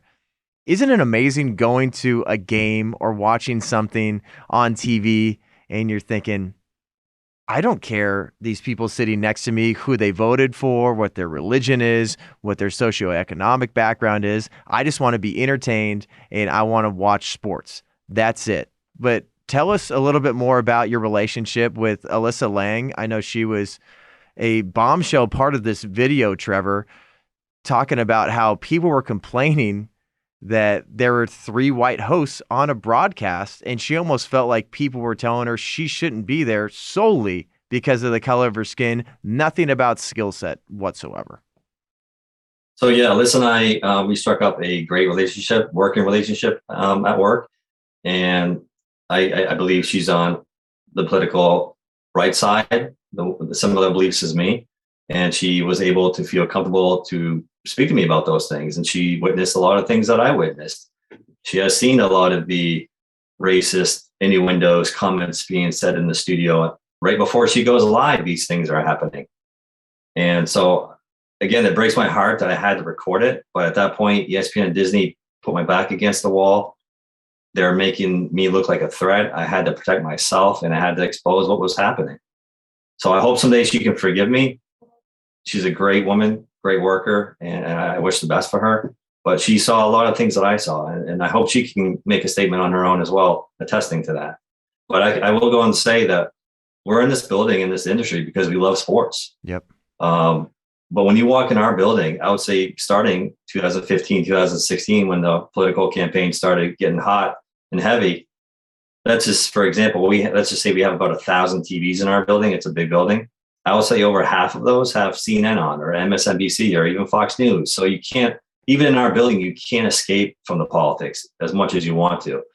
So everyone is seeing this. So I can't imagine being an anchor and you're about to go live and you see TVs on the wall with politics all over the place. It's got to be tough. And to see the political divisions and the racial divisions happening inside of your company. And then everybody wants to know too, Trevor, is what's the next step here? Because obviously you make a courageous stand like this, and it's tough to record your friends, record your coworkers, and share this story. And what are you thinking about doing? Because you ostracize yourself like this, make a courageous stand. It's going to be really difficult to kind of keep your career going in that industry. What's next for you? Absolutely. There's a worry of mine for sure. We know the business. They can easily blacklist you if they want. And I'm sure that's coming my way. I'm sure it's going to be very hard for entertainment or media companies to want to hire me now. And I was willing to risk that, to expose what was happening inside this company, ESPN Disney, because it's not just them, it's everywhere. I started doing freelance reality TV back in 2004. In fact, my very first job was on The Apprentice with Donald Trump. I did several seasons of that show, but I went on to do major reality shows for another 10 years after that. And it's not just ESPN Disney. This divisions and political and racial divisions is happening everywhere. So I wanted to expose it. I'm taking the risk. I'm hoping better things are in my future. I just putting all my faith and trust in God. I believe he's going to lead me in the right direction. And who knows? Donald Trump was my first boss. Maybe someday he'll be my next boss or my last boss, and he'll find something for me. Who knows? All right, Don, are you listening? Trevor's looking for a job, and I'm sure he's very proud of you and every conservative. And I think any freedom-loving American that's sick and tired of this equity nonsense stuff, it's a redefined version of equity, is really proud of you. And I would like to add too, it's not just white guilt, white racism. It exists on the other side as well. I saw a lot of my black friends in the building get unfair treatment as well. For example, Tareya, in the video that you have seen, that people have seen, she had some comments thrown her way. The N-word was used, a lot of racial innuendos. And what the company did, instead of dealing with the situation, she's mainly an audio operator. They decided to just pull her out of the department and put her in a different one. They didn't want to deal with it. So that was their way of handling that situation. My other friend, Keith, who's in the video, he's been working with ESPN for 15 years and he's never been promoted. Wow. It's unfair because he's a hard worker as well. And it's just unfortunate by the color of their skin. I think they're overlooking these people. Yeah, and I'm glad you bring that up too, because everybody's nobody wants racism in sports. We don't want it in our workplace. We don't want it in our world. We don't want it in our country. And when you bring up that ESPN's basically just put Band-Aids on things, they are terrified to be called racist. And I think that's what's happened to the sports industry too, is that's why I think journalists have not really done their job for a long time. And that's why I think outlets are not bringing up situations like you just talked about, your friend here and your coworker. Go to the NBA bubble.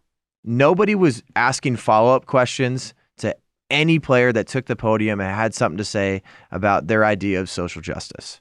They had no follow-up questions about their rhetoric when it came to police and villainizing them whatsoever. So RC, when you come to telling this story too, what do you want people to get out of this video?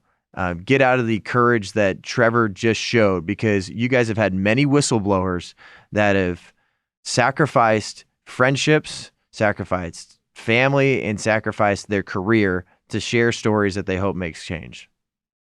Well, I want people to know that there is life after whistleblowing.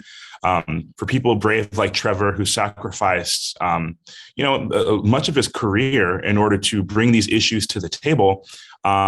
That's a brave step. And we did set up a Give, Send, Go in Trevor's honor. So we'd ask, hopefully, that everyone would contribute to that if they so choose. However, is there a title to that, RC, that they can type in and get right there? It's a Give, Send, Go for Trevor Adams. You will be able to find it searching for it on Google, but we also do have it on our website over at Project Veritas, and we posted it as well on our Telegram channel. So we definitely ask that people, take a look there. But we've had definitely life after whistleblowers here at Project Veritas. April Moss continues to work in TV after announcing she was working with us live on television. And, we've had all sorts of great stories like that. So I do think some great things are in the future for Trevor. And, if you're listening, feel free to be brave, because the only thing that, the only thing that's going to cause change, obviously, is for people to take action. So that's what we always encourage people to be brave. And, there is a support system out there. One thing that we always hear is that there's nowhere else for people to go.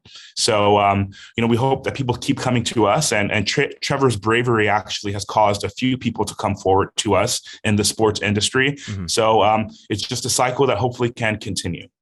Yeah, and then Trevor, I hope too, given a little bit more of my background, and for everybody listening and watching, just in case they don't know, like I mentioned earlier, I worked in the Bay Area, very, very leftist area, working for the San Jose Sharks, worked for the Golden State Warriors G League team, the Santa Cruz Warriors, and I loved my time there, but I was terrified to even like something on Twitter. Anything from Charlie Kirk, anything from Turning Point USA, anything from Ben Shapiro, anything that had a hint of conservatism to it, anything that had a hint of being on the right side of the aisle when it came to politics. And then I got to a point after the pandemic hit that, just like I'm sure you had to kind of reinvent yourself a little bit. A lot of people had to do in the industry, but we are terrified to say anything that could get us canceled, anything that could hurt our ability to move up to the network level. Because, man, Trevor, when I was younger, I remember watching the ESPN show. I can't remember what it was called, but it was almost like a reality show to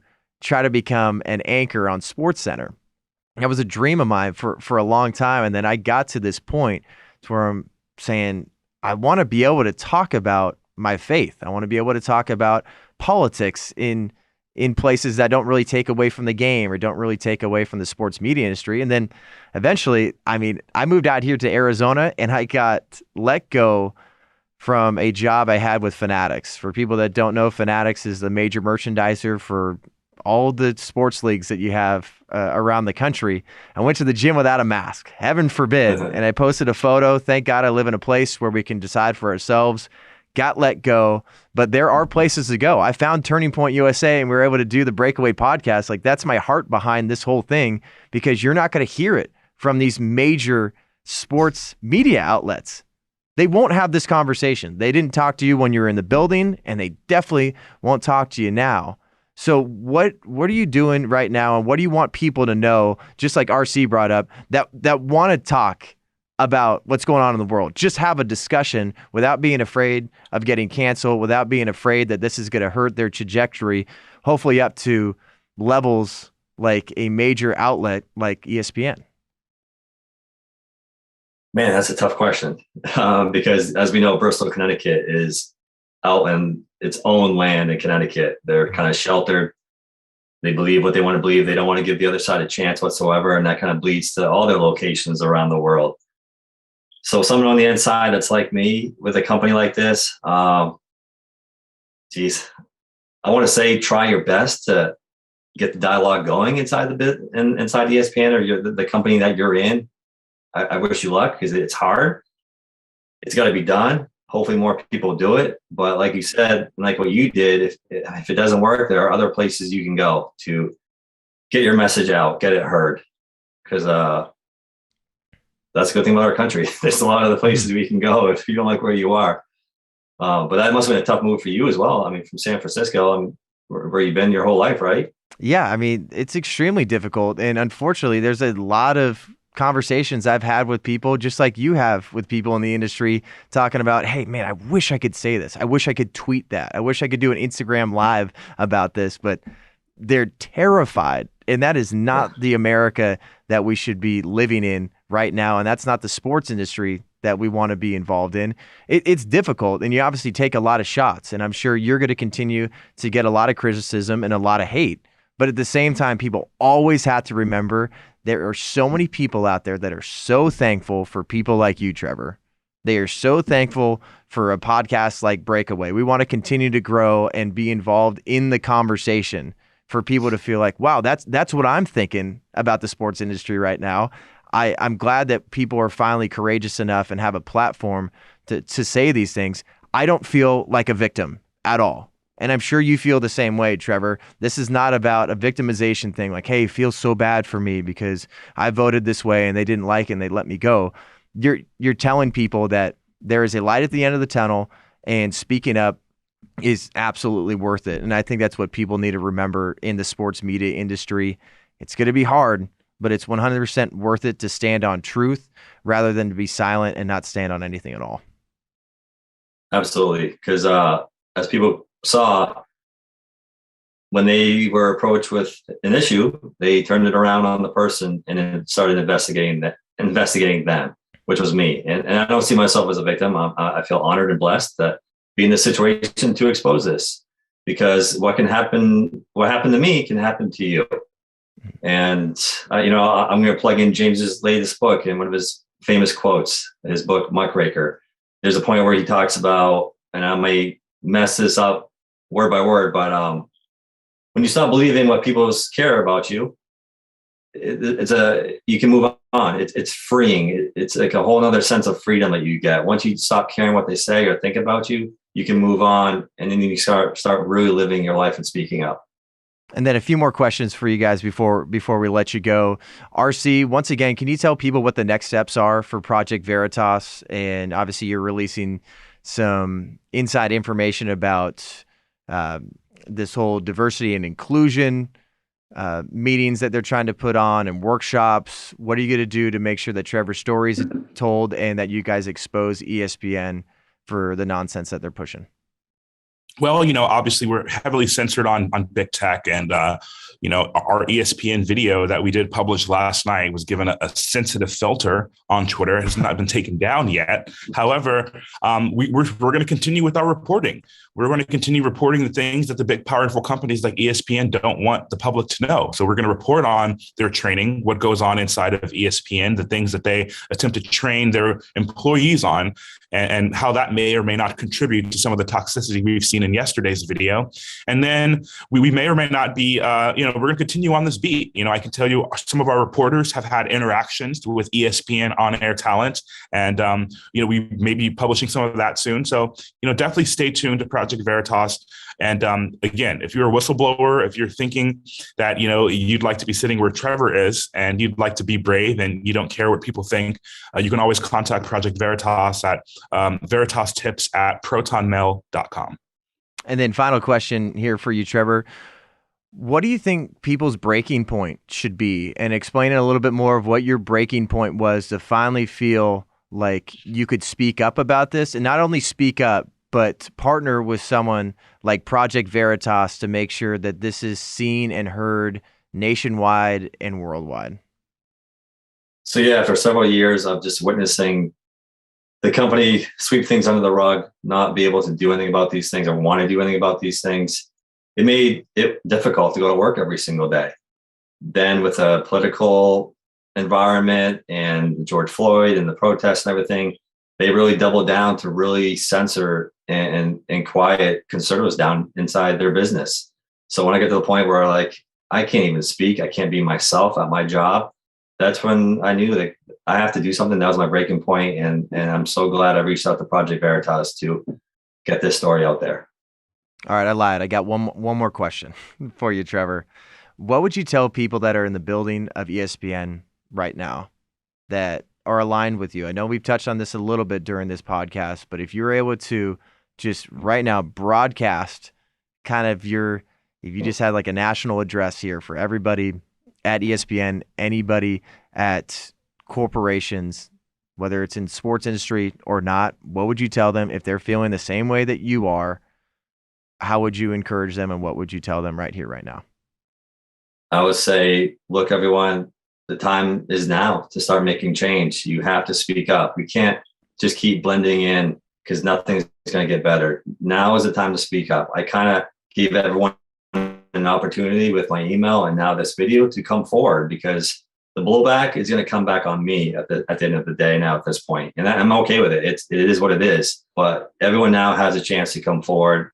It's exposed. Well, again, thank you so much for everything you've done. I think this is so important for the sports media industry. And then RC, you and everyone at Project Veritas, keep up the incredible work. And everybody watching and listening, you can go to exposeespn.com to make sure you're getting all up to date. Follow Project Veritas, share this video, and share this podcast, because people need to hear Trevor's heart behind this. He's not one of those guys that wants to just complain about what's going on. He's taking action. I hope it inspires everybody watching, everybody listening. RC, Trevor, thanks so much for joining us. Appreciate you guys. Thanks for having me.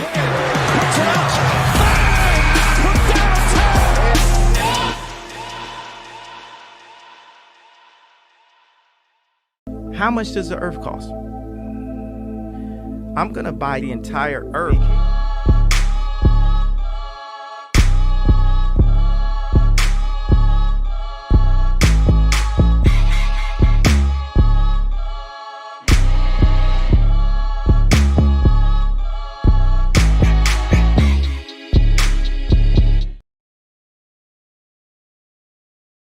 Yo, it's John Root. Stick around, because coming up next on TVUSA Live, Alex Clark brings you a brand new episode of Politics full of trust the science nonsense from the left. The newest Batman movie is right around the corner, a pop culture rewind, and so much more pop culture without the propaganda. next on Politics.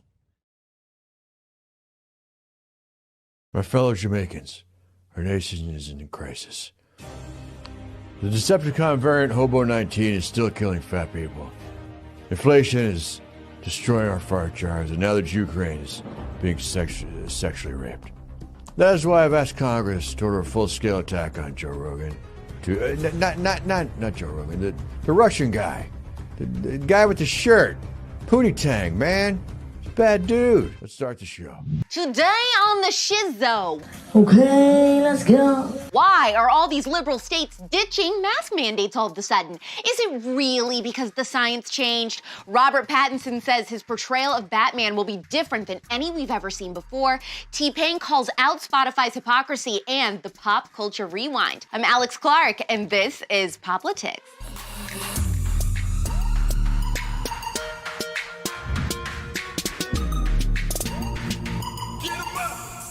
How come all of these liberal states are all of a sudden dropping mask mandates? States like New York, Delaware, New Jersey, and Connecticut are claiming that the science has changed. No, baby. They did focus groups and saw that restrictions and mandates are deeply unpopular with voters, and they're all desperate to do anything to get back to normal. And when I say anything, I mean they're even willing to vote conservatively. And so, just like that, the science changes. Isn't that amazing? It was like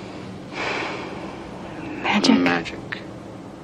We've got bats! But not in our soup this time. Robert Pattinson says his version of Batman is kind of a weirdo. I know what you are. Say it. Out loud. Say it.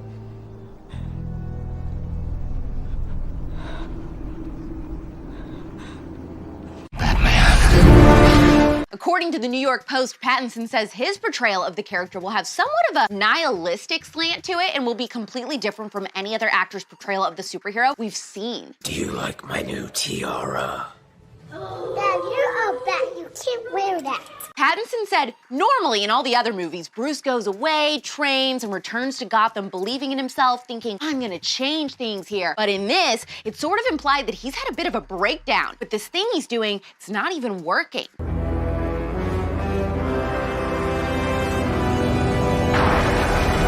Then he added, like, it's 2 years into it and the crime has gotten worse since Bruce started being Batman. The people of Gotham think that he's just another symptom of how everything is. Oh, okay. So in this Batman, Joe Biden is the president? Got it. Give me a break. That's a bunch of malarkey. Another huge personality at CNN is embroiled in a sexual assault problem, and this time it's going to trial. I'm talking about Don Lemon. They almost drowned when they went out boating, but I gotta want them alone to keep me floating. Radar Online reports a bartender named Heiss filed a lawsuit against Don Lemonade in 2019, where he alleges that Lemon was a patron at Murph's Backstreet Tavern in Sag Harbor in 2018. He claims to have noticed the anchor while out with friends, offered to buy him a drink. Jaeger bombs. Jaeger bombs. Jaeger bombs. Lemon allegedly declined the offer and told Heiss he was just trying to have a good time. The suit claims later in the night, Lemon approached Heiss in the bar, put his hands down the front of his shorts, and vigorously rubbed his genitalia, removed his hand, and shoved his index and middle fingers into Heiss's mustache. Heiss claims Lemon then asked him, do you like or d, as he shoved his fingers into his face. Like, what? What?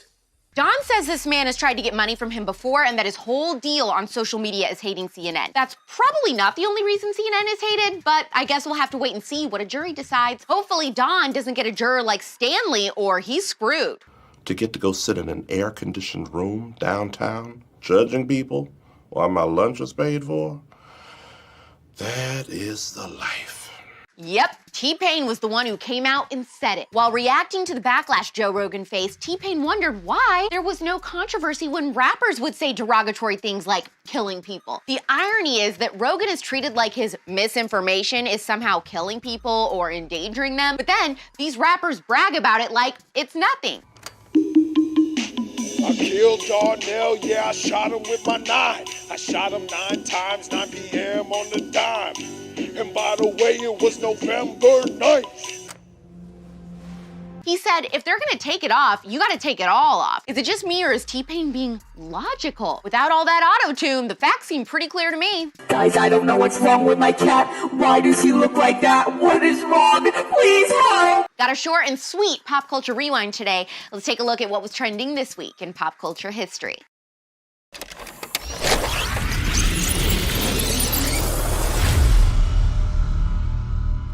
Not a lot of celebrity breakups shocked people quite the way this one did. On Valentine's Day in 2004, Mattel officially announced the split of Barbie and Ken, saying that Ken would never commit. And obviously, Barbie was very excited about the idea of commitment, wearing multiple wedding gowns and whatnot. After holing up in her dream house with friends and family, Barbie moved on fast, dating a guy named Blaine, and Ken came back with a whole new look. Back in 2004, people wondered if Ken's androgyny and sexual orientation were to blame, but a rep quickly dismissed those rumors and said the split had nothing to do with Ken's sexuality and that the couple loved each other and that Ken is not of mixed gender. Ooh, couldn't get away with that now in 2022, huh? The dolls had been together since 1961. It all started at the dance.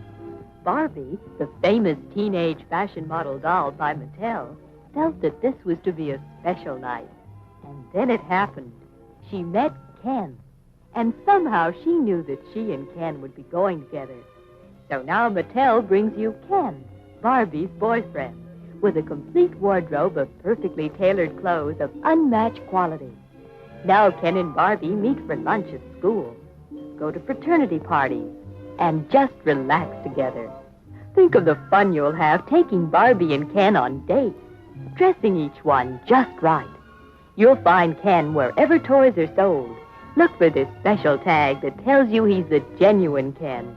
Get both Barbie and Ken and see where the romance will lead. It could lead to this. 2 years later, in 2006, this week, Vice President Dick Cheney accidentally shot his friend Harry Whittington while the two were hunting together. Your Vice President, Dick Cheney, when he shot that guy in the face, how did he tell you? Did he call you? Did he come in and close the door? It was an unusual period. Yeah, I would imagine so, Yes. yeah. Did it ever seem funny at all to you? Well, every time Cheney would come in, a lot of people would yell, duck. And that's what happened this week in pop culture history.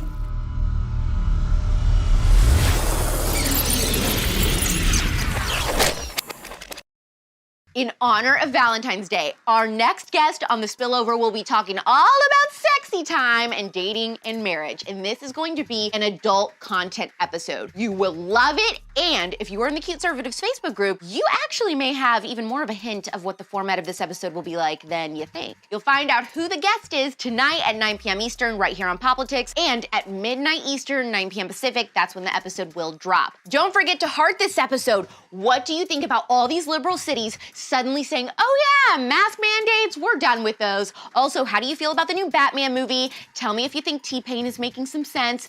DM this episode to someone who hates CNN and who will really get a kick out of all this mask mandate nonsense and slap that big old save button. It's pop culture without the propaganda every single day. I'm Alex Clark, and this is Politics. Support Politics, the first ever conservative pop culture daily show, by subscribing to our channel, turning on notifications, and of course, hitting the thumbs up. Also, our main home is on Instagram. Seriously, just trust me, that's where the real magic happens. Follow us there at Politics.